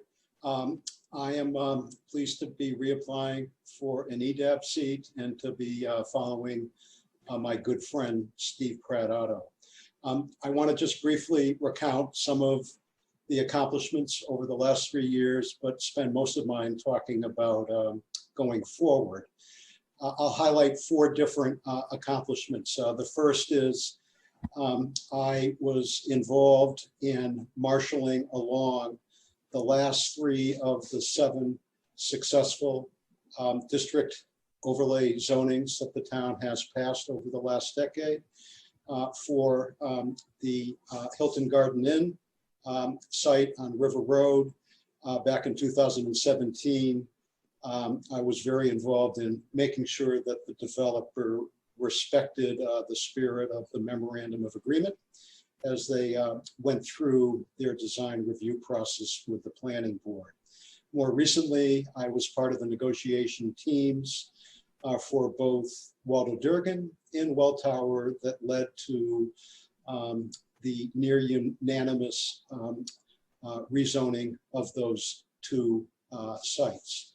Secondly, I had the pleasure of working with former select board member Franco on the receipt of the 12 liquor licenses from the state 3 years ago, and also the passage of the suite of articles that permits recreational marijuana sales in town. Thirdly, last year, along with my friend Linda Pelkey, I was a co-sponsor of the successful warrant article that reduced most of the commercial parking minimums in our transit-oriented district. Lastly, I've spent most of my time, as has EDAB, over the last 3 years, setting the foundation for proactive long-term planning. In 2017, EDAB, facilitated by MAPC, did extensive community engagement, nearly 1,000 individuals, and the CDIRC has since indicated that that's probably the most robust community engagement that the town's undertaken thus far. That led to a conclusion in support of, Heather asked about the 2016 housing production plan. The first strategy in that plan, and I quote, is to amend the zoning in our commercial corridors to encourage mixed-use redevelopment. So I'm going to be using that word mixed use quite a bit. And when I say that, I mean a combination of residential and commercial uses. The 2018 Economic Development Plan reinforced the housing production plan's need to do sequential studies of our mixed-use corridors. I want to point out why I think this is important. I'm going to provide 3 reasons. One, most of you attended the March 2nd Development Forum, and I suggested at that time, and I still believe it, that we have completely inadequate zoning in our mixed-use corridors to elicit organic, meaning commercial development, without going in and doing a surgical zoning change, which we've been very successful with, but without having proactive zoning, we're at a huge disadvantage in terms of our tax base compared to many of our peer communities. Secondly, over the 30+ years that the inclusionary zoning bylaw has been on the books, we've generated only 99 inclusionary zoning units. I believe that to be completely inadequate. Of course, that doesn't account for those situations where we were able to negotiate cash, and in particular, the $9 million of cash that we were able to negotiate from the 2 recent district overlays. The third reason why this is important is economic development in affordable housing are part of a package of town objectives, including around climate sustainability, transportation access, and racial justice. I'll talk more about that in a minute. I think I'd like to close, Bernard, by talking about a couple of things that I am working on that will tie back to some of the things that I just mentioned. I want the board to know that on September 14th, EDAB will be having a developer by the name of Fred Margolis, the growth companies, who owns a number of commercial properties along the western fringe of Boylston Street, around Tully Street. And Mr. Margolis has a redevelopment proposal to ultimately, over time, change those commercial uses to, once again, mixed uses. This kind of a study, which is called for after the lower Route 9 study, is a study that the town should be undertaking on a broader basis, not just Mr. Margolis's property. I have been in close contact with Janice Kahn, Precinct 15, who has a longstanding interest in appropriate redevelopment here, and herself would love to see the town be in a position to study those properties. I want to mention one thing about the red cab charge that you all voted more than a year ago. It was, in my view, a very enlightened charge that you voted because it encompasses all 5 of those objectives. The second thing I want to mention in terms of things that are ongoing is that I'm very involved with another EDAB member in the housing affordability effort that's had 2 very successful forums. EDAB members are partnering with CIDRC members as well as HAB members. And again, we're looking to weave together the intersections of those 5 constituents that I mentioned around housing affordability, in particular, the missing middle. The last thing that I want to mention is that Arthur Siegel, who was on BFAC, has provided the town, courtesy of Harvard students, with a long-term planning tool that essentially would allow policymakers like yourselves, as we consider upzoning our mixed-use corridors, to have an estimate of what the net fiscal impact of various redevelopment scenarios are.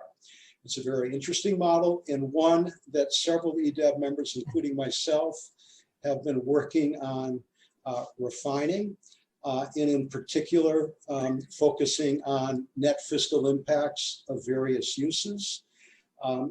We've looked at a lot of studies. We've spoken to a lot of experts. We're about to issue a memorandum with our findings, and jumping to the bottom line of that, while we recommend a much more refined methodology for determining net fiscal impacts for various residential uses, it is my personal opinion that net fiscal impacts are positive for all types of housing. And that's before considering the fact that if you build a building, it doesn't necessarily mean that it's going to attract students. That needs to be looked at in the much broader context of the demographics of the town and various factors that were well identified in the 2019 demographic study that was done for the public schools of Brookline. So that's a little bit about what I've been up to, and most importantly, what I look forward to, which is moving forward with systematic studies of our mixed-use corridors to maximize objectives around economic development, affordable housing, climate action, transportation access, and racial justice. On that note, I understand that racial justice as it relates to housing involves both equity as well as integration. And I will close by complimenting Select Board Member Fernandez in his quote in the Globe article last week entitled, housing will test white support for Black lives. I think that says it all. A lot has happened over the last 6 months relating to the critical importance of housing affordability and safety. And it is an integral part of what should be the town's mixed-use upzoning strategy for our commercial corridors. I'd be pleased to try to answer any questions. Okay, thank you, Mr. Sainer. Any questions from the board? So I guess I'll go first and try to keep your response to under 1 or 2 minutes. Upzoning. A lot of people have opinions about where the appropriate locations are for such a thing. Do you think it's appropriate throughout Brookline, or do you think it should be targeted areas? With my economic development hat on, my focus is exclusively the mixed-use corridors that I have been talking about. Personally, I feel that there are opportunities beyond the mixed-use corridors to be considered to address housing affordability. Thank you. Any other questions? I apologize, I'm having technical difficulties. I have no control over my screen, so bear with me. Bernard, I'll just make a comment. Okay. In all of the years that I've been involved in various Brookline things, I finally had, beginning in 2019, the opportunity to work with Paul on a project, the Newberry project. And I have to say, I came away very impressed with his knowledge, his skills at analyzing the project, and his ability to discern the important issues and to negotiate. He was a very valuable member of the negotiation team that worked very hard on the MOA, and we were very successful at town meeting. So I just want to say to Paul, thank you for that, because I know that you have worked very, very well on River Road and on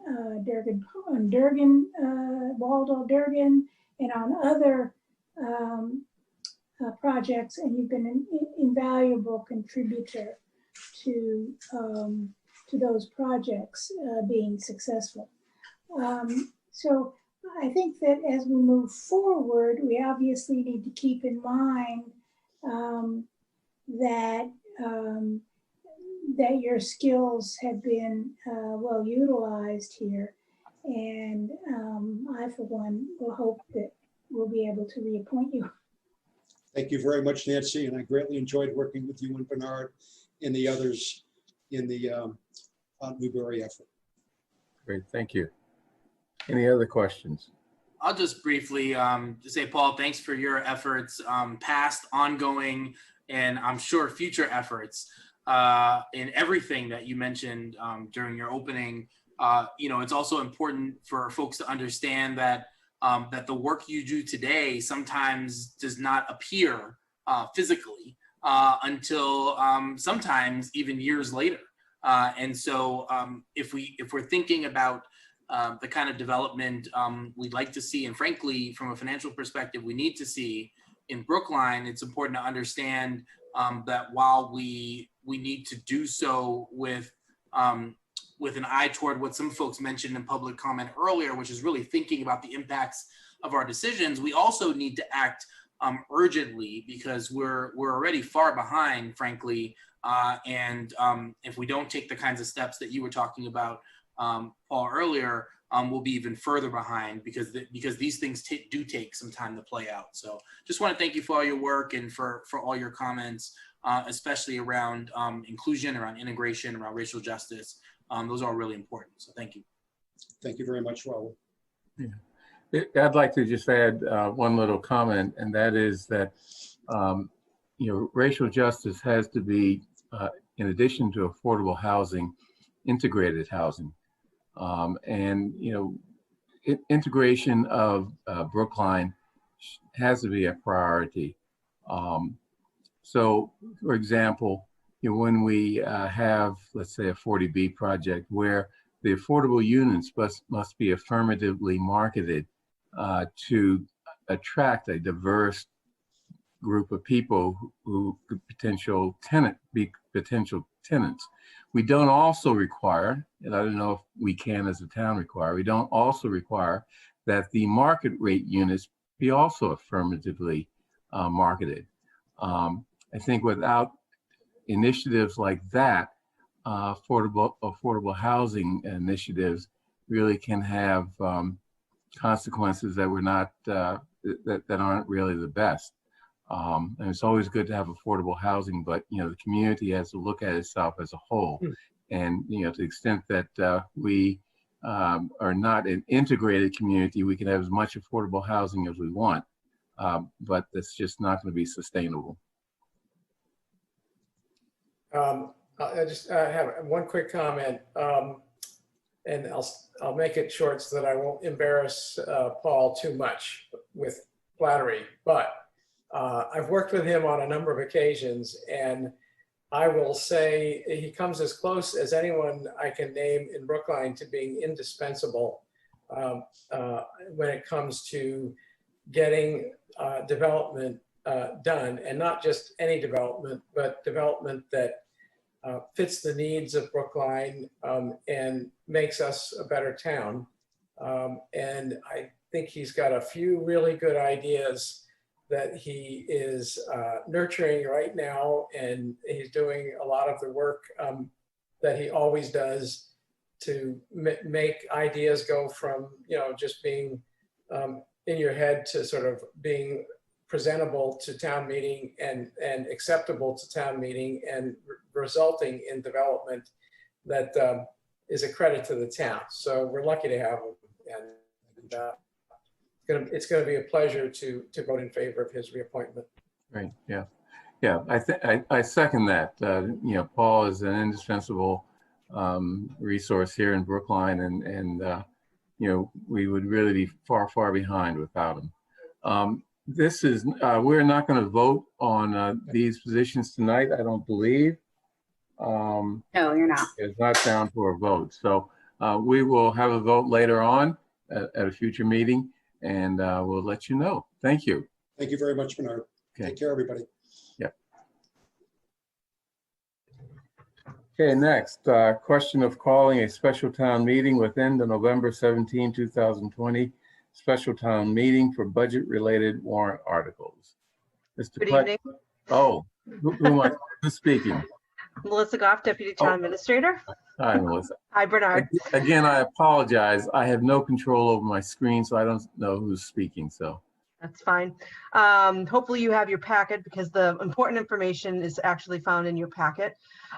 So as you know, I believe it was mentioned during announcements that the warrant is going to be closing on next Thursday, September 3rd at noon for the special town meeting on November 17th.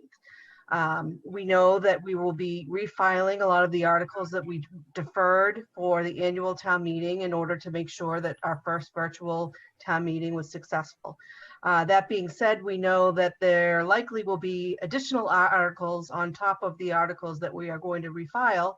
And whenever there's a large volume of articles, we start getting concerned about making sure that we close our town meeting in a timely manner that allows us to process the tax rate setting materials and getting the board to vote to set the tax rate in time to get the tax bills out the door at the end of the calendar year. So the solution that we can do to make sure that we do that in a timely manner is to basically separate the budget related articles so that we can take care of those very efficiently in the first night of town meeting. And then we can wrap up the budget and then deal with the remaining articles for however long we need to go into December. So what I've given you is a memo that outlines the articles that will be filed in this short town meeting. A budget amendment article, the high school appropriation article that was deferred until November. And then I've also explained that we need to refile the Newberry acquisition article subject to a debt exclusion vote. So the memo that you have in front of you should also have the actual articles that are being filed. And I've outlined the vote on setting the warrant, waiving the notice requirements, opening the warrant, inserting the articles that are referenced in my memo, and then executing the warrant all tonight. Okay, thank Mel, you. you're muted, sorry. Thanks. I just wanted to clarify that the vote on the Newberry would not be subject to a town meeting, to a election, because the election would have already preceded the town meeting. So it'll be just a straightforward up or down vote. Yes, we will know the results of the vote by the time we have town meeting. Thank you. Any discussion from the board? I had a question for Melissa or Mel. Do we feel like, in terms of the budget, this November will be substantively different than previous Novembers because of the situation we're in with COVID and some of the uncertainty we had during the, what was it then, a June town meeting? So we definitely have more information. Some of it's good, some of it's not. We are going to be having a town school partnership meeting next week to discuss some of that. And then also we'll be discussing some of the pressures that the school department's facing trying to have their reopening plan. And so there'll definitely be some adjustments, but we're still kind of working through what the implications of that is. I would say that normally in the fall, we're tweaking. Here, I think we're looking at more substantive issues as we've been predicting. We kind of set this town meeting up in June and then November as really a two-step process of appropriating the town's budget for fiscal 21. Thanks. Thank you. Any other questions, discussion?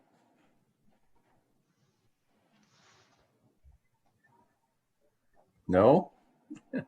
Okay. So let's, I move that we approve calling a special town meeting within the November 7, 2020 special town meeting for budget-related warrant articles. All in favor? Ms. Heller? Aye. Ms. Hamilton? Aye. Mr. Fernandez? Aye. Mr. Van Scoyac? Aye. And chair votes aye. Bernard, you. if I could read the vote, that I would just like to just make sure that we're formally voting it in the proper way. It's a little bit different from what's on the calendar. So Okay. Yeah. So voted to call a special town meeting on Tuesday, November 17th at 7:30 p.m. at the high school auditorium and via Zoom to waive the notice requirements of section 2.1.2 and 2.1.4 of the town's bylaws, to open and close the warrant, and to insert in the warrant the articles referenced in the deputy town administrator's memo.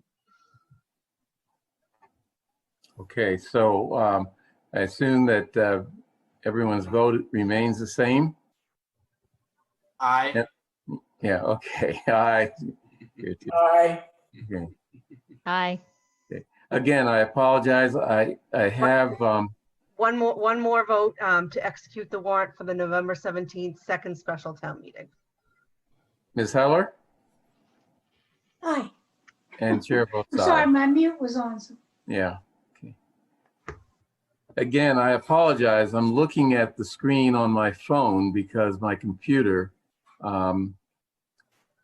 is outside of my control. So I'm not going to be able to see the packet like I usually do. So at any rate, let's move on. Select board sponsored articles. Ms. Goff, are you going to talk to us about that? Sure, but I only heard one vote on that last motion, so I'm sorry to be a nudge, but. Bernard, I think she was asking for a separate vote on something that she recited. To execute the warrant for the November 17th second special town meeting. Thank you, John. Okay. I move approval. Ms. Heller, Aye. Ms. Hamilton, Aye. Mr. Fernandez, Aye. Mr. Van Scoyac, Aye. and chair votes aye. Okay, thank you. Thank you. And please record my vote as aye on the former motion as well. Thank you. I think I was muted when I said it, and I'm not sure anybody heard. Okay, next, select board sponsored articles. Ms. Goff, tell me about it. Sure. So this is a traditional item that we have on the calendar before the close of the warrant, just as a way to give the board the courtesy of letting their fellow board members know whether or not there'll be an article that will be filed on behalf of the select board. So usually this would be something that would be coming from maybe some committee work that a select board member is working on that maybe others are not aware of. It's just a way to kind of, before the warrant closes, make sure that everyone kind of is aware of what may or may not be getting filed. Okay, any warrant articles coming out of the board? I don't know if this is the appropriate time to bring it up. Maybe Mel could give me some guidance on this. I had a few words I wanted to say to my fellow board members about a question involving the position of town clerk. Okay, now as good a time as any. Well, I didn't know if Mel had something else in mind in terms of bringing it up at a later point in the meeting. No. No, okay. I just want to put on the table tonight for all to consider, and in the expectation that we will have one more meeting prior to the closing of the warrant. By the way, our next meeting is the 3rd, which is going to be after the closing of the warrant. Well, that's a good that's a good point, except that I had thought we were going to schedule a meeting on the 1st. I think the discussion was scheduling on the 2nd. What do other people think? Because I think this applies also to the question of the zoning article that we're going to be discussing very soon tonight. That there might be better. It would be better if we had one more meeting before we took a vote on that one. Okay, well, what do people think? I mean, what about meeting on the 2nd instead of the 3rd? Anyone have a problem with that? I'm okay with it. I'm actually okay with the 1st as well. We don't meet on the day of an election, but since none of us are out there campaigning vigorously as we used to do in the old days when we didn't do it online, maybe we can have a meeting on the 1st. I don't know. Bernard, I would just note that Devin has just put in the chat that if you meet on the 2nd, you would probably have to meet twice that week because we've already scheduled some public hearings that needed to be noticed in the newspaper for the 3rd.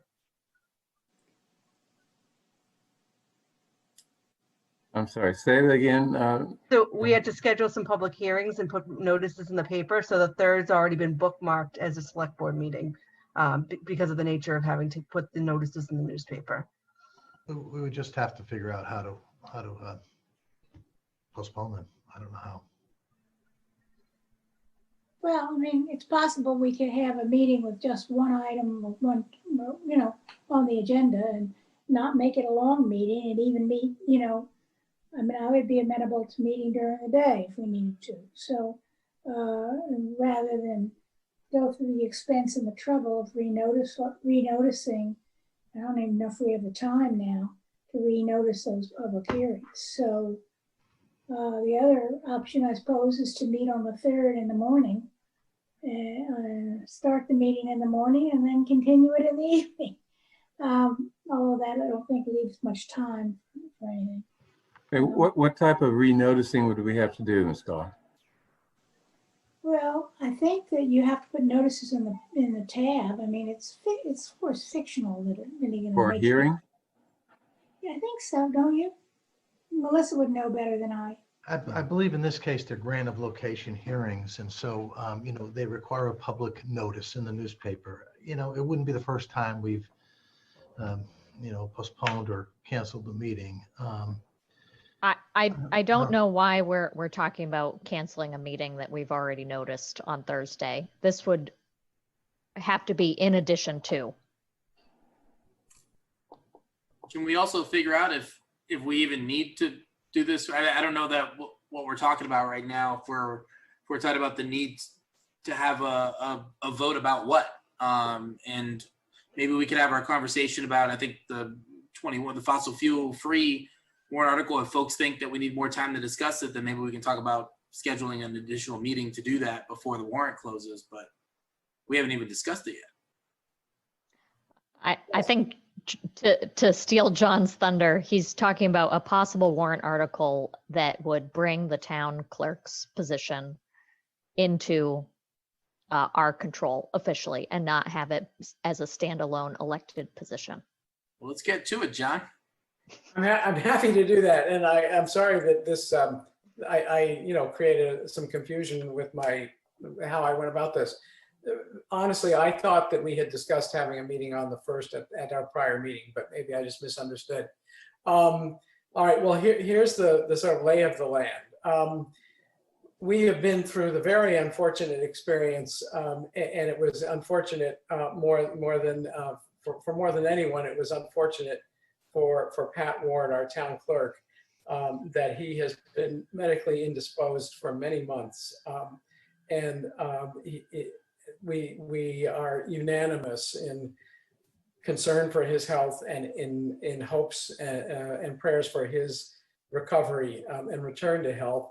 But it has raised the reality that with an elected town clerk as our choice of how to fill that position, when there is that kind of medical indisposition, all of a sudden it throws a real monkey wrench into the works of the town clerk's office.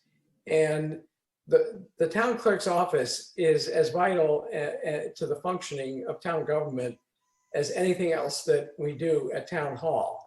And it's not one of those functions that we can put on hold or allow to continue without there being the full attention of the full-time town clerk. And if this were an appointed position, we would know what to do about a medical indisposition of the person filling that very important position. When the position is elected, essentially the elected official reports to no one but himself or herself. And it is virtually impossible to figure out how to take care of the duties and the responsibilities of the office in a way that coexists with the right of the elected official to determine for himself or herself when, if any, at what time, if at all, they have decided that they can no longer continue to perform the functions of the office. And so the solution, if we choose to take it, is to change the position to one that is appointed. And that is the reality of many, many, many of the town clerk's positions in the Commonwealth. And the way to do that is through a vote of the select board and then to place, and a vote of town meeting to place a question on the ballot. And if we do not do that at the November town meeting, then it essentially won't get done in time for the election that is approaching in May of 2021. And we will essentially be left in the position of, we're sort of at the mercy of whatever happens in that election. One of the scenarios for what might happen in that election, anybody can sort of make their own sort of supposition as to what might happen in that election. But one of the scenarios would be a continuation of the situation that's in place, which I just don't think serves the town.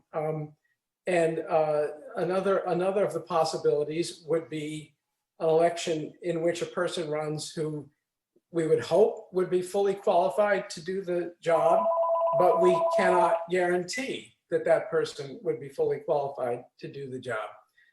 So this question requires us to take action, as I say, in the next week, so that we can get an article on the warrant for town meeting to consider.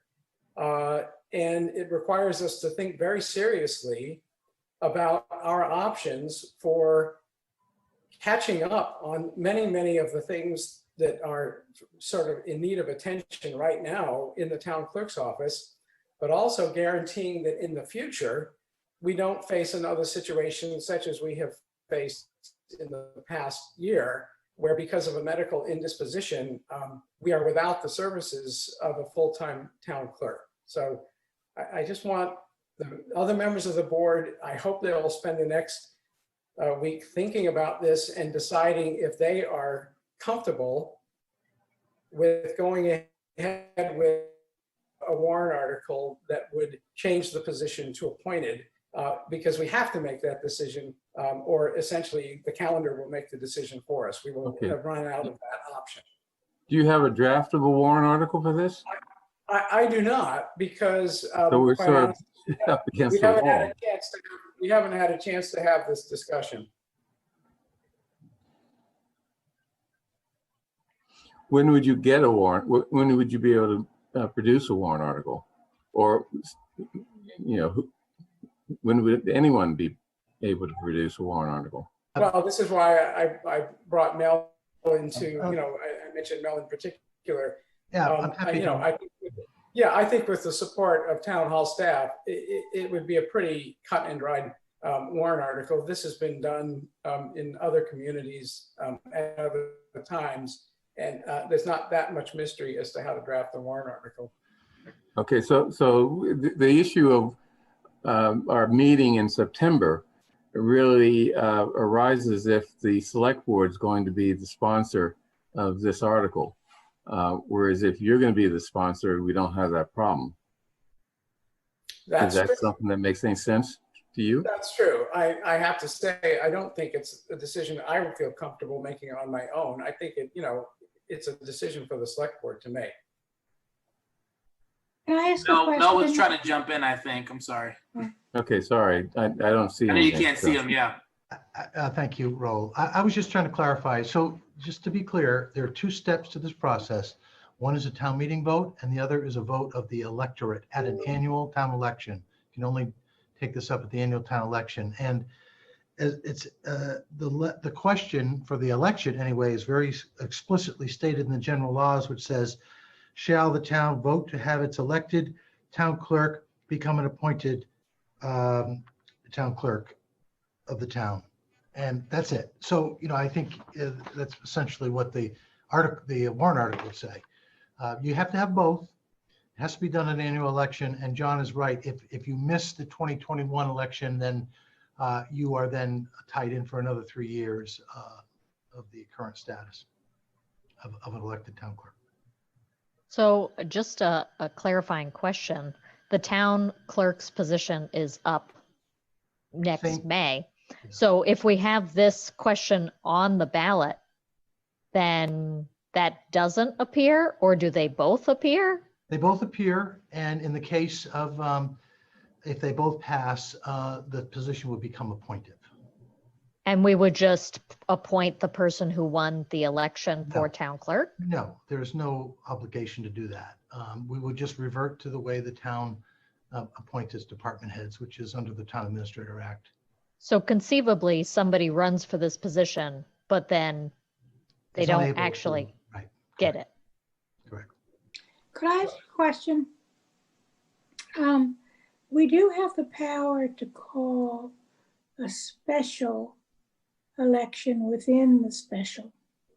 Is that correct, Melissa? You're talking about a special town meeting, not an election. A special town meeting. Yeah. Within of the- course. You within can the put special town meeting. meetings anytime. That's what we just did this last item. So the question is whether or not this particular type of warrant article could be the subject of a special within the special, which we call, you know, in a week or a month or whatever the time deadlines are. You may do that. Yeah, it seems to me that that's the only thing that makes sense, because rushing through an article of this significance, you know, by next week is just asking for trouble. Mel, could we just have the the voters decide in May and then have a town meeting decision after? You know, Or does it need to happen in the reverse order? It's a good question, Raul. I believe if you're using a special town meeting, it says the special town meeting shall take place at least 60 days prior to the acceptance of the voters at an annual town election. So it would have to be held 60 days prior to our election in early May. So town meeting needs to weigh in first before the voters. That's the way it appears to be. So that we wouldn't be able to have, even if we had a special within the special in November, it would be, we would have to have an election. So basically what we would have to do is have a special town meeting in March, which considered this question, then have a vote at the annual town meeting, and then have a, is that what you're saying? No. Town meeting, an annual town election. Yeah. And we should probably have the special town meeting within this town meeting, within this special town meeting. The board also has the option of filing the article, and then when they're ready to execute the warrant, if they don't want to move forward, they can withdraw the article as well. I'm sorry, what do you mean by that? You can choose not to move the article, and then, you know, that's another option. You could file it. Essentially include it like a placeholder. Mm-hmm. And if you know, by the time you're ready to execute the warrant, you can decide whether or not you want to keep it on the warrant. What would the placeholder say? We would file the article as we would draft it. And then when it came time to execute the warrant, the board could decide whether or not it should remain in the warrant, or you could take it out before you execute the warrant. I mean, literally, the question is, you know, to see if the town will vote in accordance with Chapter 41, Section 1B to have its elected town clerk become an appointed town clerk, period. That's it. That's the vote. Okay, so you could have this discussion before you execute the warrant as the item right beforehand, and then when we're ready to go into that item, we could keep it in or remove it.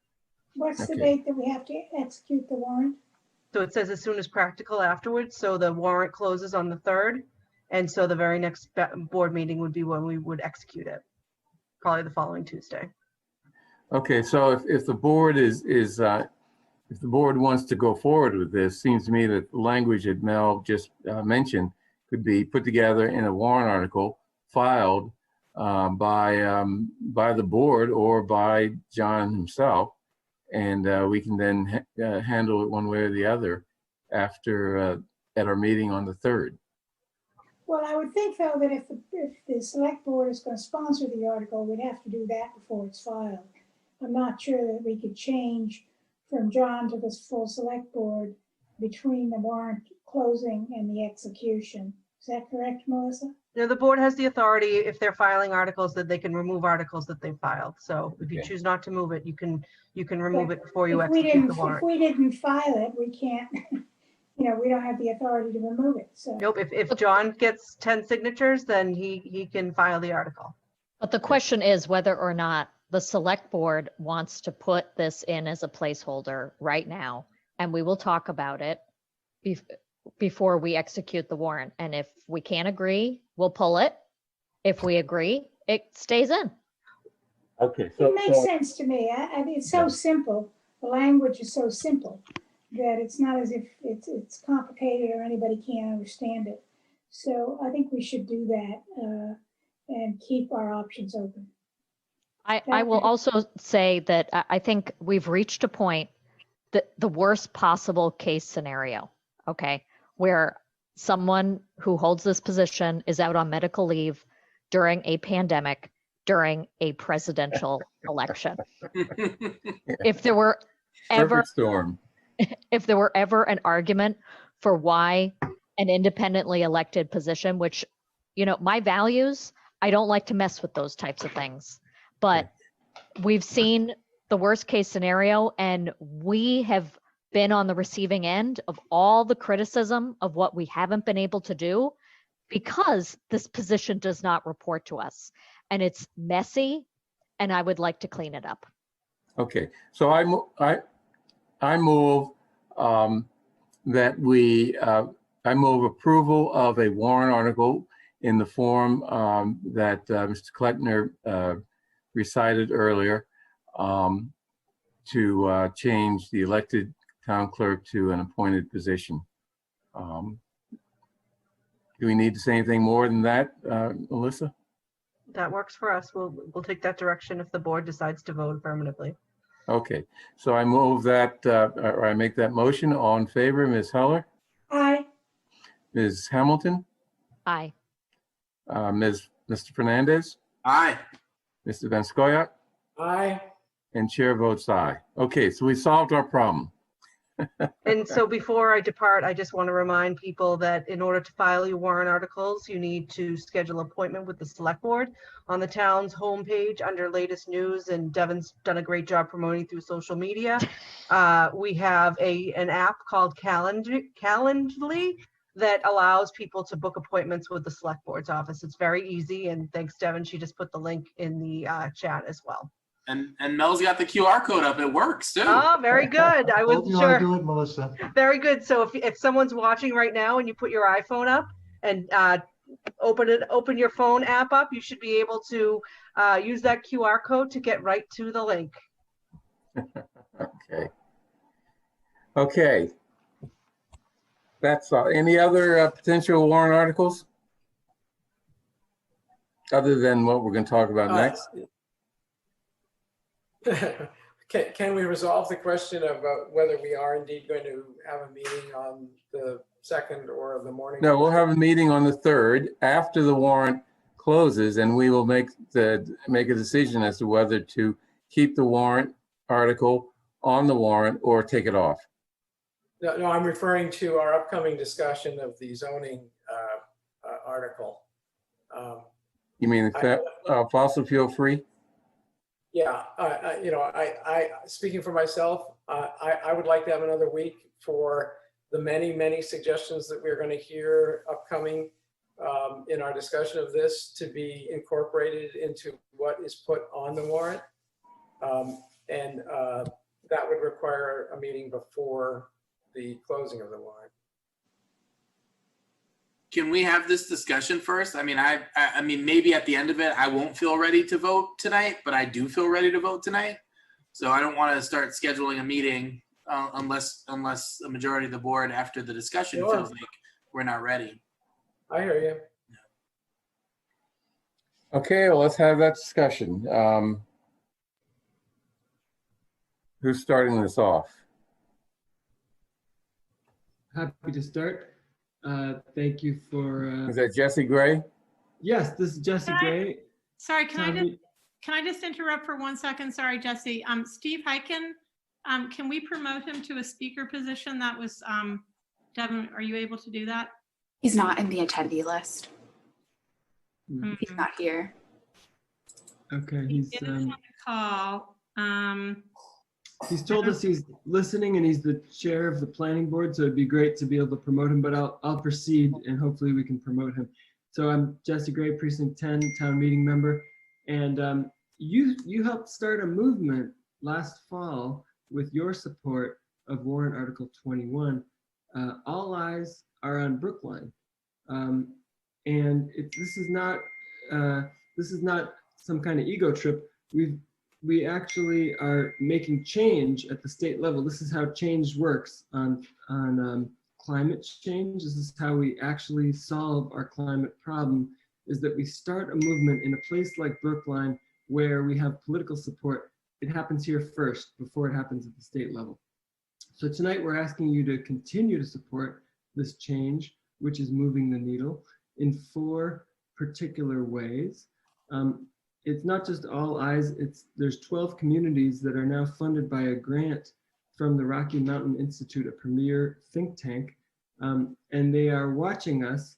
And so some of what we're proposing tonight is a model for other Massachusetts communities. Some of it we are in a unique position to do because of what we did last fall. As you all know, the Attorney General's Municipal Law Unit said that what we did is not legal. So, and that's due to legacy laws that promote fossil fuels. So we're coming back to you with 4 proposals. And these proposals require political judgment that only you can provide. Your support will make an enormous difference. Number one is something that the planning department supports, and that is including in the major impact projects review process, fossil fuel free buildings. Number two, we propose a resolution that calls for state action. This is a model for other communities. It's a first step for other communities to follow. It's a way for them to gauge their support. And this resolution calls for the state to create the ability for local communities to require fossil fuel free construction. That's number two. It's a resolution that we're putting forward, and we're asking for you to co-sponsor it to lend your support for the fall town meeting. Just a resolution calling for state action. Number three is a home rule petition that would actually authorize us to, that would make warrant Article 21 as passed law. It would actually enable us to require in Brookline for the issuance of a building permit that a building be fossil fuel free as we defined in warrant Article 21 itself. It would also more broadly enable us to require fossil fuel free as we see fit. Home rule petition. That's number three. Number four is a zoning bylaw amendment. And it would provide a bonus for projects that meet the definition of fossil fuel free as defined by warrant Article 21. And it would provide three kinds of bonuses, an FAR bonus of 10% for residential districts and 20% for other districts, a height incentive of 5 or 10 feet, depending on the district, and a parking incentive, which already applies in commercial districts, but this would be a broader parking incentive up to a requirement of no parking. And so this is really quite modest. Looking at the history of similar proposals, Acton, Massachusetts, town of, they put together in 2000s, I think it was 2004, somewhere in maybe 2006, they put together a 5% FAR bonus for lead buildings. That bonus was never used because it's too small. Another point of comparison, Seattle recently put in place a 25% FAR bonus. That's still playing out. What we're putting forward again is a 10 or 20% bonus depending on the district. So quite modest. Our biggest fear, we're threading a tight needle. Financially, this is cost neutral.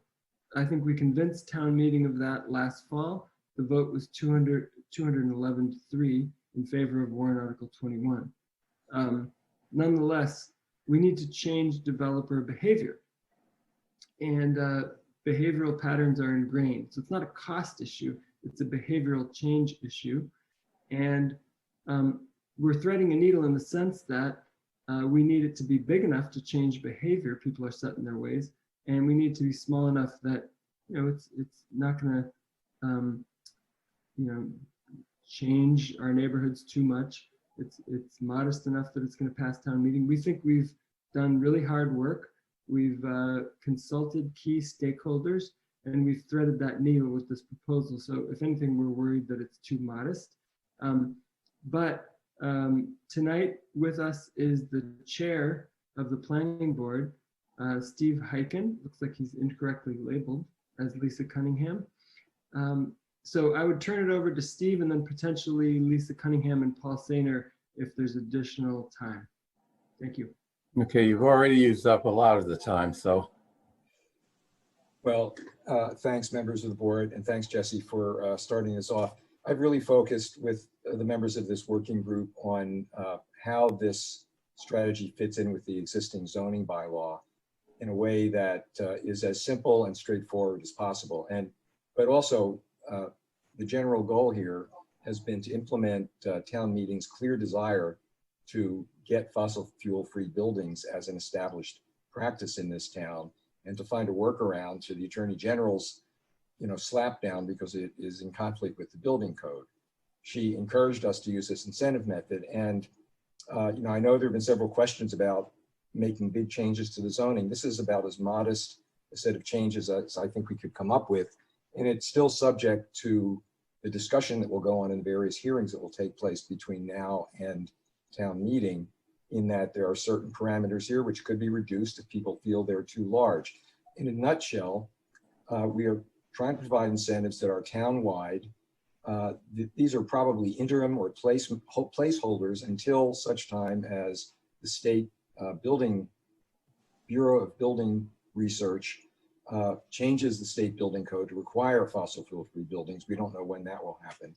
So we've divided this into really two areas of town: the lower density areas of town, which are the residential districts S, C, T, and F.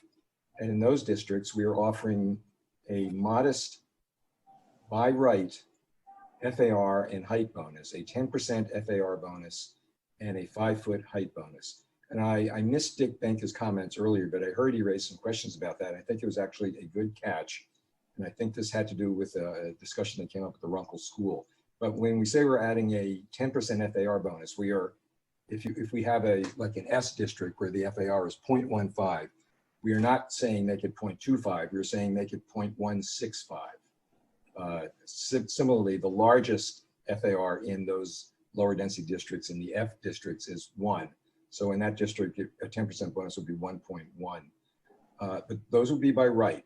In all other districts, which include our M, multifamily and general districts, we are suggesting a 20% FAR bonus and a 10-foot height bonus, but that would be by special permit. And to address the concern about how this relates to our other public benefit incentives, we have proposed to give fossil fuel-free buildings, in effect, their own lane. We initially talked about including them under the general public benefit incentive strategy, but that needs its own work. It needs a lot of help. It is hardly ever used. It's so limited that it's practically worthless in its current form. But rather than competing with affordable housing as a public benefit incentive, we have suggested giving fossil fuel-free buildings their own individual opportunity for achieving bonuses for the provision of a fossil fuel-free building or renovation. You have 4 minutes left. Okay, that's plenty of time. The two other areas that we've talked about are setbacks and parking. With respect to setbacks, we're not offering any changes. All we're actually doing is saying, currently the planning board can give people a setback relief if there is a counterbalancing amenity. That is 95% of the time, that is adding shrubbery so that a neighbor's privacy is respected. We are saying, and we think this is true, that doing fossil fuel-free buildings is a counterbalancing amenity, literally on a town-wide, if not a total worldwide basis. This is the way we need to go. So we are saying that if you do a fossil fuel-free building, that counts as a counterbalancing amenity. And the planning board still has the job of determining whether the setback relief that people are asking for is consistent with the overall scale of the neighborhood. So it's not adding anything new, but adding a new criterion that allows relief. And then finally, for parking, I do want to come back to FAR and talk about the scale of the relief. With respect to parking, I was actually initially dubious about whether parking made sense as it related to fossil fuel-free development. But what we find on the planning board is that people are often asking us if they can provide less parking than we currently require. We've lowered the parking standards in our transit-oriented districts. We've taken away parking requirements for commercial, but we still have residential projects where people want to do 3 or 4 units and they need 6 or 8 parking spaces and there's no room on the site to do it. In order to get relief, they would need a variance. And we'd often like to give them relief because they say we don't have 2 cars per unit. We can't do that without a variance. This article allows us to grant relief under a special permit if, in return, they do a fossil fuel-free building. So to me, that gives us some fairly useful leverage with respect to parking. Just to come back to whether, the scale of the relief in floor area ratio, the 10 or 20% bonuses that we're proposing are in every case less than in the lower density single and 2 family districts. We can give 20% or 30% additional FAR to people who ask for that by special permit, 120 or 130% of the allowed FAR. Here we're just saying 110%.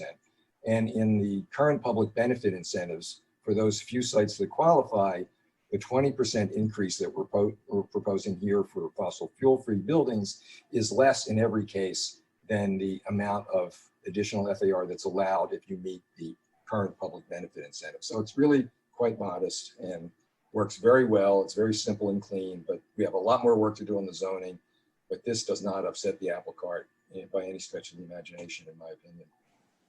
Thank you. You folks have 30 seconds left. I yield my time. Okay, anyone want to take that time? 30 seconds? Lisa or Paul? I'm happy to answer questions. Okay, any questions from the board? So I'll jump right in. I was surprised to see that this was town-wide. One of the first issues that got me into town meeting was the parking minimum requirements for especially residential. And I know that that has been hard fought over a number of years and a number of warrant articles. And we ultimately settled on if it falls within, I think, a half mile or a quarter of a mile within public transit, they get to enjoy this 0.7 parking space per 1 bedroom and studio. Why do this townwide, and why not use that as a way to sail through town meeting? I think the goal of doing this townwide is to really try to find a way to live up to what town meeting almost unanimously wanted to do, which is to make fossil fuel-free buildings a townwide requirement. And until the state mandates it, these incentives, I think, are the best we could come up with. I think the incentives in the lower density districts, people are either going to do it or not. And having another 10% to add to the floor area of their home isn't really going to make or break those projects, but it does at least make it town-wide. I think the incentives in the higher density, multifamily, commercial, and hopefully mixed-use districts may actually make a difference and incentivize development, but at the same time, getting it to be fossil fuel-free. Actually, funnily enough, strangely enough, I think the parking incentive that we're giving might be the most attractive way of encouraging people to make their project fossil fuel-free in the smaller residential zones. Could I just expand on that answer to Heather's great question? Yes, go ahead, Paul. Thank you very much, Bernard. So Heather, I think you were talking specifically about the parking incentive, and certainly that could be amended within scope. But the bigger point is why do this town-wide? And there was an interesting discussion last night about that at the Climate Action Committee, and Steve Hyken can chime in, but the reality is that there's very few major impact projects that are done annually. And while it's great that there's going to be a tweak to those guidelines so that we're with greater assurance that those few projects will be likely to be more fossil fuel free. The vast majority of the deal flow in town are other than those projects, and frankly, projects that are done in residential neighborhoods without going through Section 5.43 design review. So if the objective is to try to incentivize as much fossil fuel-free construction, which we thought was an important goal, we needed to take the approach that we did. But again, the parking piece outside of the transit-oriented district, that's something that could be discussed. Okay, thank you. Any other questions? I'll weigh in. So as Paul mentioned, we did discuss this last night at the Climate Action Committee. And while there were the general principle of the thing was supported by majority of members of the Climate Action Committee, there were some of us who were, and I include myself in that, who were opposed because of the details. And I have a few concerns. As you know, I'm very fervent about climate action and the importance of having fossil fuel free buildings. However, I think this is not, this approach has some drawbacks. Number one, what we're told last night, I asked this question of the two planning board members who were there, James Carr and Steve, whether projects that are coming before the planning board are proposing themselves to be without this stick or carrot, whatever you want to call it, are proposing to be fossil fuel free, and the answer is yes, more and more are. Furthermore, I think that in some situations, the numbers may be, more than we want to contemplate for increased FAR. I'm concerned that increases in FAR will result in decreases in the amount of space, open space around a project. And even if a project has a parking lot, it will be far easier to change that parking lot to green space, a true green space with trees and vegetation and carbon dioxide eating plants, than it will be to knock down part of the building and increase open space and that way. So I'm very concerned about that. I don't think we've seen enough. I don't think this has gotten enough study. I think this is, and I understand the urgency here. I think people are motivated, they have good motivations, but I really, and I'm for the home rule petition. I'm for, I think the resolution is terrific. I think the major impact plan with site review is very good. And I also think that there may be things, and I also raised this last night, maybe things that can be incorporated into guidelines and procedures at the planning board level that strongly encourage the development of fossil fuel free. I think it's becoming far more politically acceptable to do it, and financially it's not, the differential is not so great.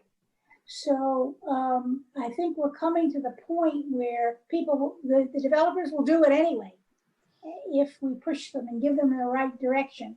And we don't have to compromise on important principles that we've thought for many years are important.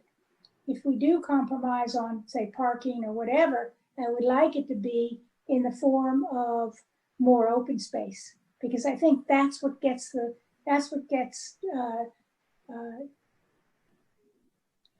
denigrated every single time. Every single time there's a building or we make the footprint too big or whatever, what we lose is something we cannot get back. And that really concerns me. And I think open space and vegetation, trees, etc., have a big role to play in cleaning and helping us to keep the environment cleaner. And I don't think we should ignore that. Should I respond to a couple of Nancy's specific points? The zoning bylaw requires that open space is a percentage of gross floor area. So to the extent that people are creating a little bit more floor area, they have to provide a comparably larger amount of open space. That's always a balance that developers and individual homeowners have to recognize. And that's one of the reasons why we allowed more height as well as more floor area to a limited extent, so that just allowing a bigger building to expand because we don't allow a little bit of height relief, that doesn't have to happen. And Nancy's right that this is happening in the market, but I think we are trying to get out ahead of the market because although it's happening, fossil fuel-free buildings are being done by developers with no gun to their heads because it's the most cost-effective way to both build and even more operate a building or a home going down the road. But the whole purpose of this is to put Brookline ahead of the pack and not just wait for things to catch up to us. I was just going to say really briefly that Select Board Member Heller reminded me, I forgot to mention that the Select Board's Climate Action Committee went through each of our 4 proposals that we're hoping that you will support, and voted to support each of them. If I can. Okay, any other? Yeah. Please. I'll try to be brief also. Just some general thoughts, and then I'll refer specifically to proposals in front of us. Just, and we got some public comment at the beginning as well. And, there needs to be a lot more urgency around a number of things. One of them certainly is affordable housing.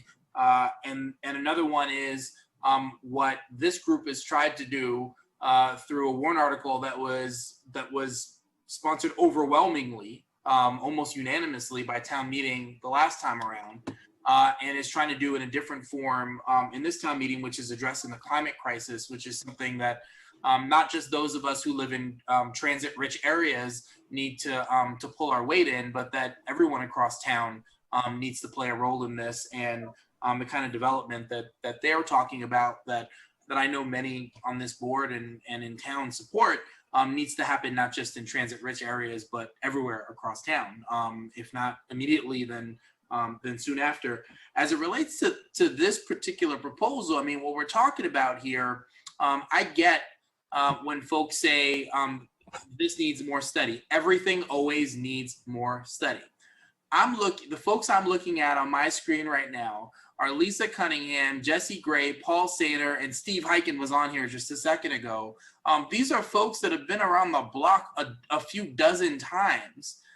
And one of the things that I witnessed them do last time around was actually work with folks, take in feedback, change the plan, adapt the plan, make it so that it was something that had broad support. I don't see why they couldn't do that again. I don't get it. I don't understand it. I don't get why we think these folks with the kinds of experience, the decades of experience they have doing this work, can't work with other bodies within the town to account for maybe the really smart things that people are bringing up about needs to address this part of it or that part of it. That's what this process is for. I say let's give them a shot to do that. Ultimately, town meeting is going to be the decider. Is going to decide whether or not to approve this, and there's a high bar in terms of the 4th proposal to approve it. Let's give them a shot to do this. I get that if they changed it in one way or another, it might have an easier chance of passing, but I'd like to see them go through the process. I think it's an important thing for us to talk about. Frankly, things like parking minimums are something we should be talking about more independent of warrant articles like this, and things like what was called upzoning earlier are things we need to talk about more independent of warrant articles like this. But let's have this conversation, let's have this dialogue, and let's see what shows up as a result of it in town meeting, and then we'll all get a chance to vote on it. Yeah.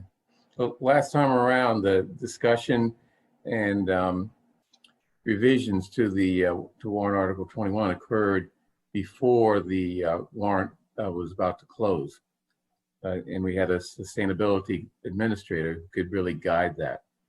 So I think that concern is still a concern. I just, at this point, want to explain why I think we should hold the vote on this next week prior to the closing of the warrant, but not tonight.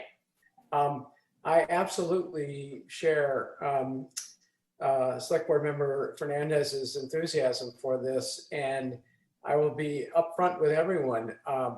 My intent is when the time comes a week from now to vote yes to put this on the warrant as a member of the select board, and in hopes that there will be at least 2 other members of the select board who will also go along with that vote. At the same time, let's be clear. The draft was just presented to us prior, days prior to this meeting. We heard from people such as former select board chair Neil Wyshynski, Linda Pelkey, former select board member Richard Benka earlier tonight. They have some questions and some concerns that they would love to have time to present, to the sponsors and to get consideration for possible tweaking of what is the final form of the article before we take a vote on it. I think we need to give that some time, take under consideration not just their concerns, but some of the concerns that other people are already expressing on the town meeting member listserv. We're on a tight timetable, that's clear.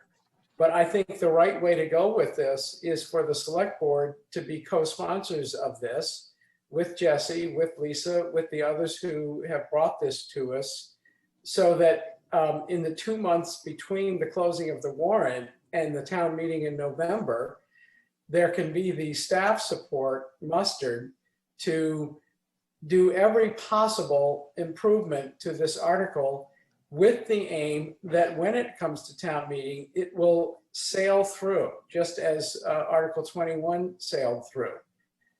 That's the ideal outcome, that concerns have been so sufficiently addressed that by the time something of this complexity reaches town meeting, there's a strong consensus behind it.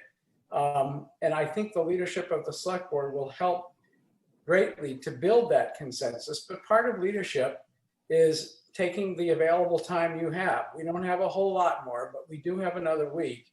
And doing some more listening and doing some more refining of the draft, and then having a vote a week from now. Well, by the way, my comment about the last time around, having the warrant article went through a fairly robust process before the warrant closed, related to the fact that during that process, a lot of the issues that will come up between now and town meeting were addressed early, so that we didn't have the problem of changes being made by the advisory committee of the select board that may have been outside the scope of the article. So I mean, I'm just saying that is a problem that we have here. Whether you want that to be a problem that causes you to vote no is another matter.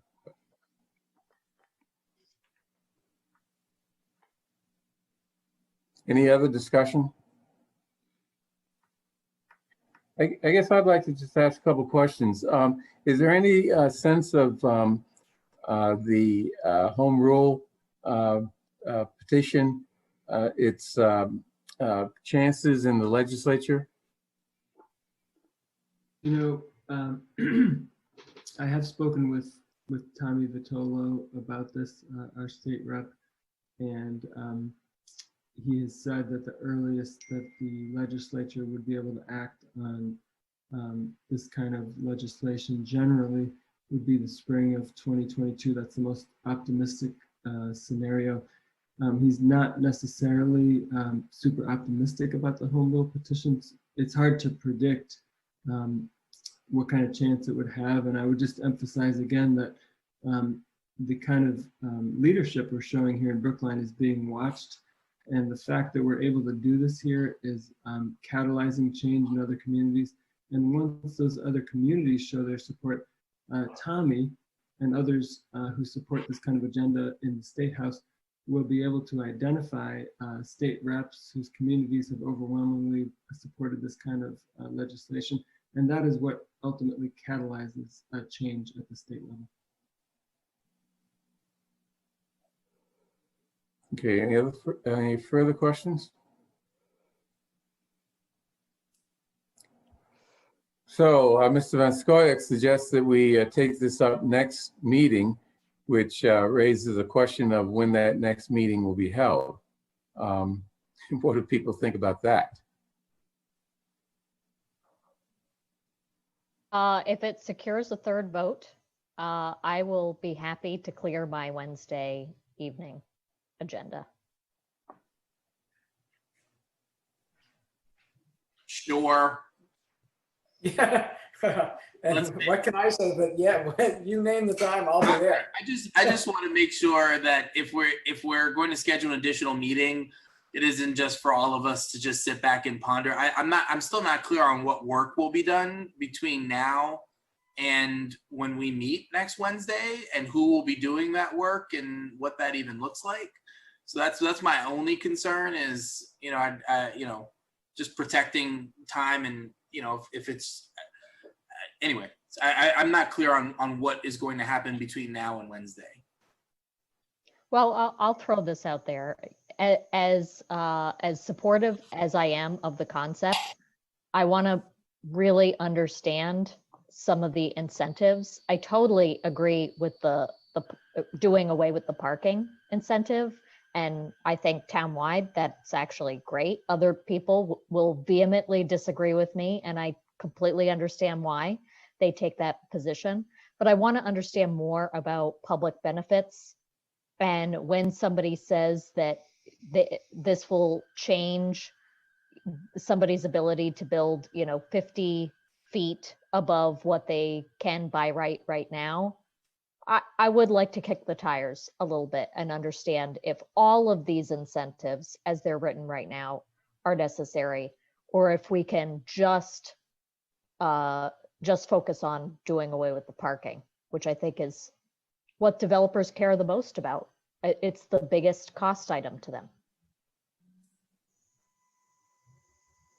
Yeah, and I would just say, in answer to Select Board Member Fernandez's question, I know what I'll be doing for what it's worth. I'll be spending more time on the phone, as I already have been spending on the phone with some of the people who have serious concerns about this, and then spending more time on the phone with people such as Jesse, such as Lisa. I hope to have a phone conversation with Steve Hyken, to see if some of the concerns that have been raised can be reflected in some of the language that will change in the draft. I'm going to throw out one question at risk of turning this whole thing upside down, but I do think a good question has been raised as to whether there should be a sunset provision in this, because if the idea here is that we couldn't get Article 21 done, and we can't count on the state to do what they should do, which is to incorporate Article 21 into the state building code for all communities, then if in fact we succeed in our petition that the legislature ultimately, and the state, in our resolution that the state adopt a building code which reflects Article 21, if that actually happens a few years from now, I think it does raise the question of whether this will be necessary. Once it's in the state building code, do we really want to be handing out benefits to developers who are being required by the state building code to do this anyway? So I think a sunset provision, in fact, might be a very reasonable thing to add to this. That's the kind of thing I'd like to see happen in the next week. Yeah, so good question. Sunset provisions can be tricky to draft. They would absolutely be within scope. So just to be clear, we're not asking you to support this as a final version. There would be negotiation with advisory. In fact, the changes to warrant Article 21, the substantive changes, arose after filing through negotiation with Planning and Regulation of Advisory, chaired by Steve Kane's, negotiation led by Neil Wyshynski. So Steve Kanes and Neil Wyshynski will have a crack at this and at moderating this through the process, including the addition of a potential sunset clause. We'd want to draft that really carefully. the biggest concern right now is whether this is big enough to change behavior, because the worst thing would be to go through this whole process and then have it not actually ever be used by a property owner. So that's my larger concern right now. So I'll just say that this is one of those, and maybe this is one of those cases where it makes sense to have some time between now and one more meeting to get it done. I just personally, I don't want to make it a habit to have extra meetings unless there's a more meaningful purpose to them, frankly, just because of the time that it takes. I mean, especially for those of us on the board who have full-time work. And so, happy to meet for an hour on Wednesday if that'll get it done. And, I just sometimes we need to make decisions. And this is, as I see it, this is about, the select board want to sponsor a warrant article with these fine folks that would incentivize the kind of development that was widely supported through warrant article 21 just last year. And then the details will need to be worked out by all the folks that Jesse mentioned and more. I think that's the essential nature of it. Is that something that this board wants to support? If we need, if some folks on the board need some changes to happen before they can say yes to that, I'm happy to wait until Wednesday to vote on that. But, I just hope we don't make it a habit. Bernard, you muted.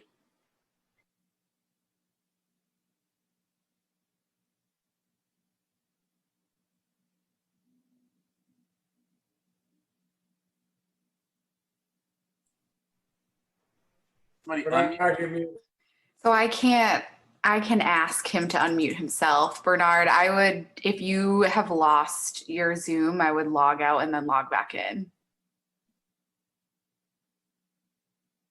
He was about to say something really profound. He was going to solve it all.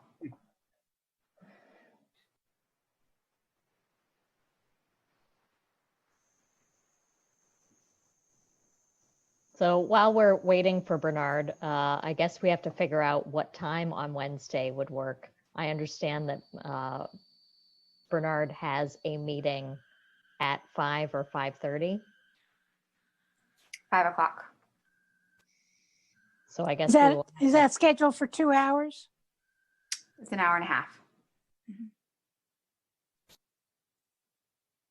So maybe safe assumption, schedule this meeting for 7 p.m. on Wednesday. Hopefully to be no more than an hour. I would also recommend that we not have significant, if we're going to have a meeting the next night, that we not have any public comment on Wednesday about things that are not on the agenda, but that we stick only to this one agenda item, because I think otherwise it is going to go on for longer than we want it to. And let me say that, my major concern with this article is that I'm not sure it's crafted well enough to prevent what I consider to be developer giveaways when developers would do it anyway, and they may need a little push from the planning board or a little push from the staff. But it seems to me that we run a risk of getting ourselves into some situations we don't want to be in when they very well might do it anyway. As Steve acknowledged, more and more developers are going to fossil fuel free because it is cheaper. Yeah, in the long run, the operation is cheaper, and they end up, and that's what this is all about. It's money. So, I think that to give them this many amenities, to me, it's troubling for that reason. Okay, so certainly not for the environmental reasons. I think those are extraordinarily important. But I also, as I say, some things will never get back, and we'll never get back open space if we give it away now. So an increase in FAR generally means, an increase in the footprint of the building, maybe not the height. And maybe that's something which we could think about agreeing to. But, the parking, I mean, again, most of them don't want to put it underground because that's expensive. So they would put it on the lot. Easier to crack up the concrete and replace it with trees and vegetation than it is to change the footprint of a building or reduce the footprint of a building that's already been built. So if we're going to go to Wednesday, Wednesday the 2nd at 7 p.m. or 7:30. How about 7:30? By the way, I'm back. Hey. At least for now. I'm not sure what happened with my computer. Wednesday, Yes. 7:30, that works for me. I do have a, let's see. You have your meeting at 5, according to Devin.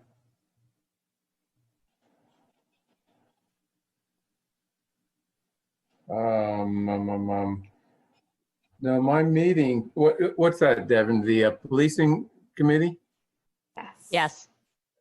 No, that's not on the 3rd. It's on the 2nd. Yeah, okay. Okay. Wednesday, 7:30 works for me. Is it work for everyone else? Works for me. Okay. And Just what I was point about out that, John, you are risking the ire of one of your fellow select board members. Not do it too often. well, by the way, what I was about to say before being so rudely technically interrupted was, and this is not profound by any means, but there's never a reason to rush something as important as this after just, 2 days of having an opportunity to review it. For example, I'd like to know, what's behind the proposed resolution to the general court. Maybe, maybe there's a clear explanation. I just haven't had time within the last 2 days to figure it out, or actually 1 day. So, look, there's a lot of people have made up their minds, but, some of us need to, feel comfortable that we are voting on something that we understand, that we've had a chance to digest and make sure that we understand what we're voting for. So.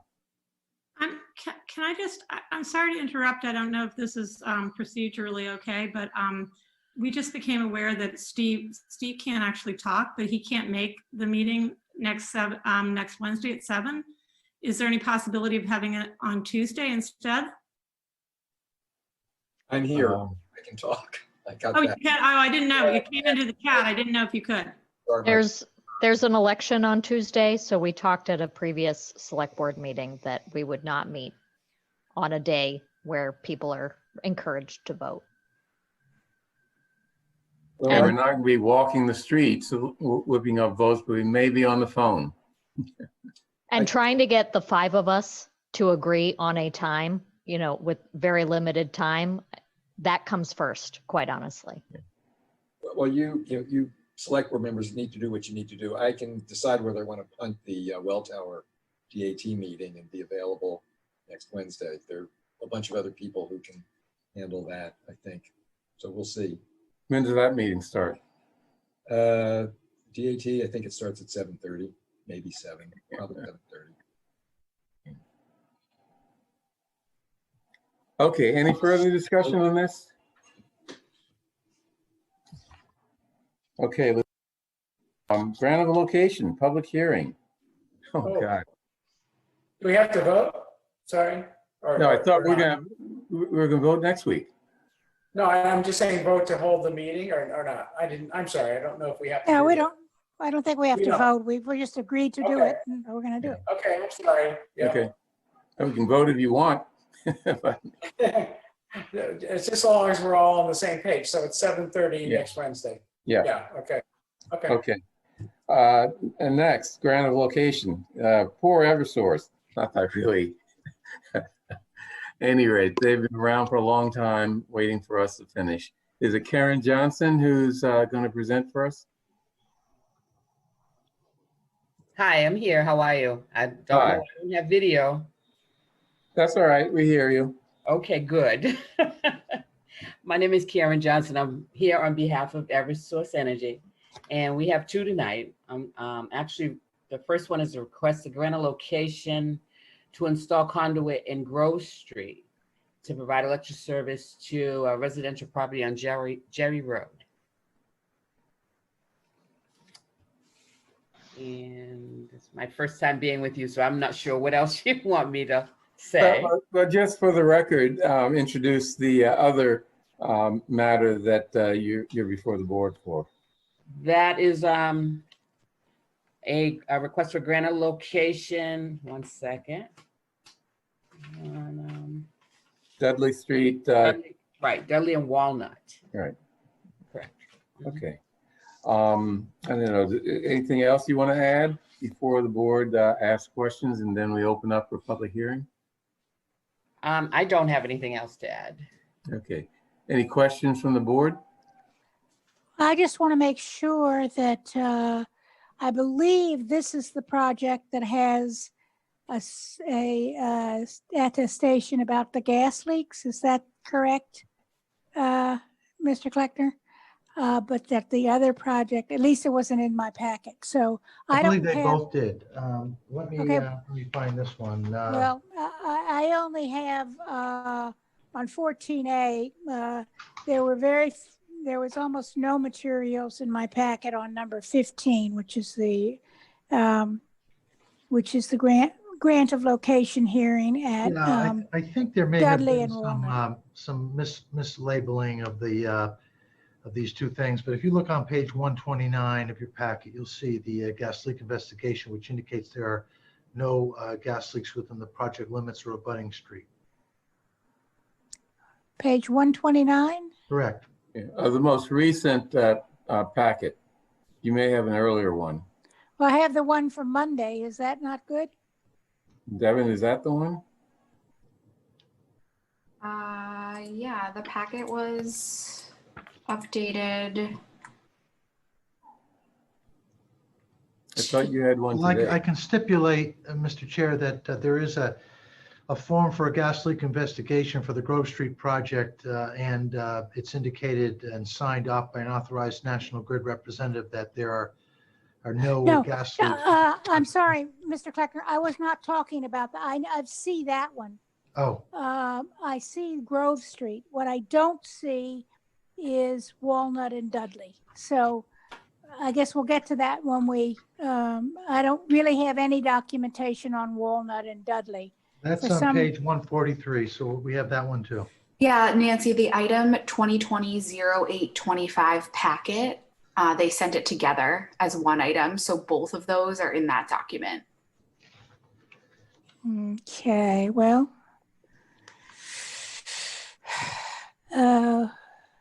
All right, I'll keep looking for it. I haven't seen it, but I'll believe you. Okay. We'll vote these two separately, but why don't we just pose any questions for either one of them? And they're both public hearings, Mr. Chair. Right. Any further questions? Okay, let's Is there anyone from the neighborhood here who wishes to speak or to have a comment about this project? Yes. I'm talking about Grove Street now. Oh, we do have one person who's interested in giving comment. Would you like me to promote them? Yes, and we'll open the public hearing for item 14, the public hearing for the Grove Street conduit. Hi, Jamie. You've been promoted to a panelist. You can unmute and share your video when you're comfortable. Hi, everybody. I'm Jamie Kotler. My husband Harold is sitting next to me. We own the house at 433 Walnut Street, and when we received the packet of information informing us of tonight's meeting, we noticed that almost all the houses on Walnut Street are listed, but 433 is not listed, and we were wondering why. Okay. By the way, just for the record, I guess we can have both public hearings together. Oh, I'm sorry. Were you not ready for that yet? Well, yes, but it's not necessary for you to come back later for another public meeting. So why don't you just, ask your question, and we'll consider both matters be open for public hearing. Okay. I assume we can do that. So my question is, why would certain houses be upgraded to underground electric service and others excluded from it if they're on the same street? Okay, Ms. Johnson, do you have an answer? I'm going to attempt to answer that question. The request to remove the houses 434, 446, 460, and 468 were because of the backyard services. Customer requested that we remove the electric service from the backyard. So 433 is also a backyard service, and we also would like it removed. Okay, I would have to have my supervisor look into that. I have a map that it's not showing that on here. But it was basically based on whatever came off of the pole that was in the backyard service for 23 Dudley Street. So anything beyond that, after that, they did not consider. Well, it seems to me that since you guys are in the neighborhood, the street is 1 block long. Right. It seems a little ridiculous not to address the needs of all the abutters instead of just some. This is Mel Kleckner. I'm assuming, but I don't know for sure, that this is not for free. There's a cost associated with That's this. fine. And the neighbors are sharing it, but I could be wrong. That's fine with us. We'll help share. Ms. Johnson, can you, well, maybe this is a question to Mr. Kleckner. If Eversource adds these people to the project, we don't have to have another hearing, do we? I don't know. I don't know. Mr. Chair, I want to let you know that there's another person who can answer this question. I've promoted her. Okay. Kellyanne Correa? Yes, speak, Ms. Correa.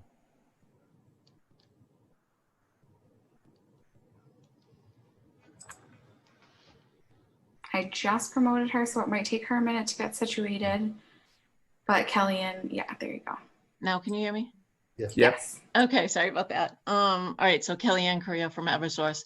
So basically, this work was initiated by a customer at 23 Dudley Street. We have an aerial trespass for our overhead lines. They come off a pole on Dudley Street. They go across his yard and they feed a backyard pole line.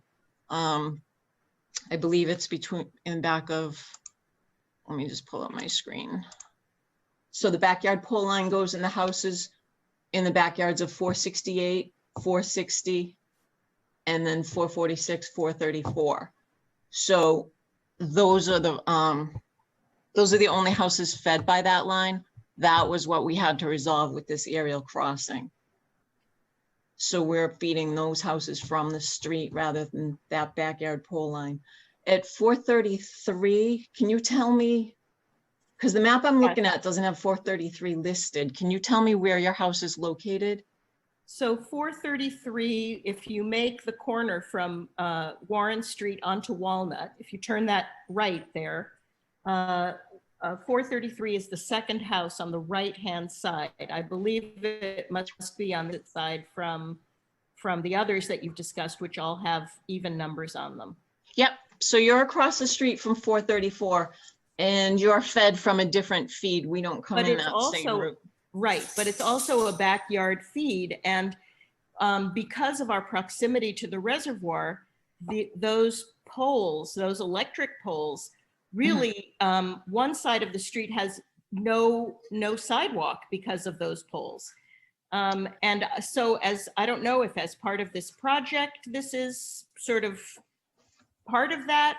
Is there a plan to put the electric underground in that area? Okay, so no, not at all. It was only to resolve this aerial crossing that feeds these 4 homes here. If you wanted to do anything with your property, we could certainly entertain that. That would be you calling the company to initiate a work order. We'd come out and take a look and tell you what needs to be done. There is a cost that does go with that. And because it's a different project and not included with the scope of work, it would require its own public hearing on a separate item. Okay. Okay. And for the board, there's no plan to do anything about the above ground poles close to the reservoir? Everything we have there is to remain as is. We don't have anything other than resolving this backyard issue. Schedules are maintained over in that area. And board members, there's no town initiative to do anything about that? Mr. Kleckner, I doubt there is. Well, I'm not aware of it if there is. Are you suggesting that town has an interest because of its own property along the reservoir? Because it has property along the reservoir that people want to access, and it's the access on that side of the street where the poles are is very difficult. Well, we just, as you know, engaged in a very significant renovation project. So I assume that was considered and not pursued, but I don't know the answer. I'd have to follow up. All right. I can comment on that as well. And that's something too, because we're tariffed and we're regulated. If the existing infrastructure is aerial and it's a town initiative to say, okay, I want to underground a certain area, there are certain rules in place and regulations in place where it's a reimbursable job and the company would actually place a surcharge on the ratepayers for that area and collect the money up front, and then the undergrounding is done later once monies are collected. And it would be us as well as the joint pole owners or any other utilities that are on those poles that would have to place their infrastructure underground. So it's an extensive process and project. So if they wanted to pursue that, I assume they'd contact who? You'd get in touch with Eversource, we'd initiate a work order, and we'd come out and take a look and tell you what the scope is. What's that? Who at Eversource, or what number? I don't have it off the top of my head, but there is a customer service number that you call into. Offline, I can put you in touch directly with one of our customer care persons. Okay. Thank you very much. Thanks for the time. Okay, thank you. So we're actually doing both hearings together. Is there anyone else who'd like to speak on either Grove Street or Dudley and Walnut? Devin? Ms. Williams? Yep, at this time, no one has raised their hand or indicated that they'd like to speak, but I do see, hold on one second.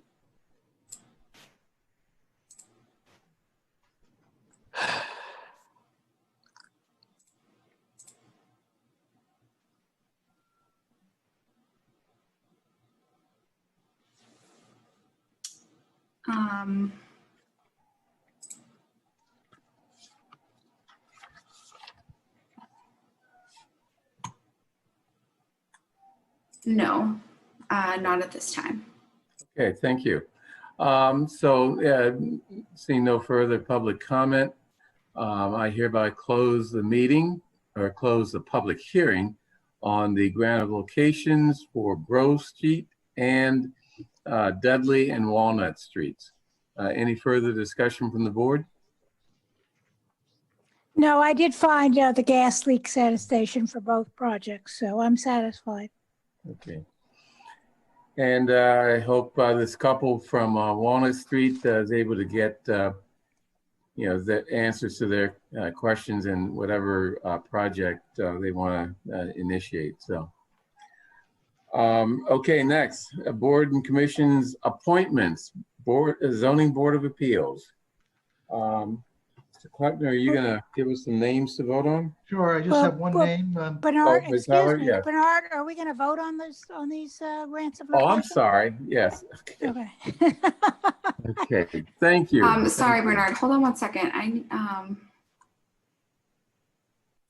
Never mind. Keep going. Okay. I apologize, even though it's only, what, 9 o'clock, 9:30? It's getting late in the day. Okay, so I move approval of the petition of NStar Electric Company doing business as Eversource for permission to construct a location for such a line of conduits and manholes and necessary cables therein under Grove Street. All in favor, Ms. Heller? Aye. Ms. Hamilton? Aye. Mr. Fernandez? Aye. Mr. Van Scoyac? Aye. And chair votes aye. Secondly, question of approving grant of locations, petitions of NStar Electric Company doing business as Eversource for permission to construct a location for line of conduits and manholes with the necessary cables therein under the following public ways: Dudley Street and Walnut Street. All in favor, Ms. Heller? Aye. Ms. Hamilton? Aye. Mr. Fernandez? Aye. Van Scoyac? Aye. And chair votes aye. Okay, Thank you very much. thank you. Thank you. Thank you.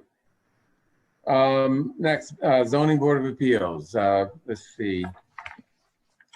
I'm looking for the. You interviewed Mark Zuroff on August 11th for reappointment. Right. Yes, so it's the Zoning Board of Appeals, and Mr. Zurab is the only member whose term is expiring as a full member and is the only applicant at this time. And as Ms. Williams said, you interviewed him previously. Right. So I will call the roll, or I'll list Mr. Zurab's name. You can indicate your preference. Mark Zuroff. Aye. Okay, so he's appointed. Okay, and everyone said aye? Yes. Aye. Okay. Yes. Okay, that's all that's before this meeting. And anything else that people want to raise or talk about? No? Okay. I therefore close this meeting of the select board. See you next time, which is next Wednesday at 7:30. Yeah.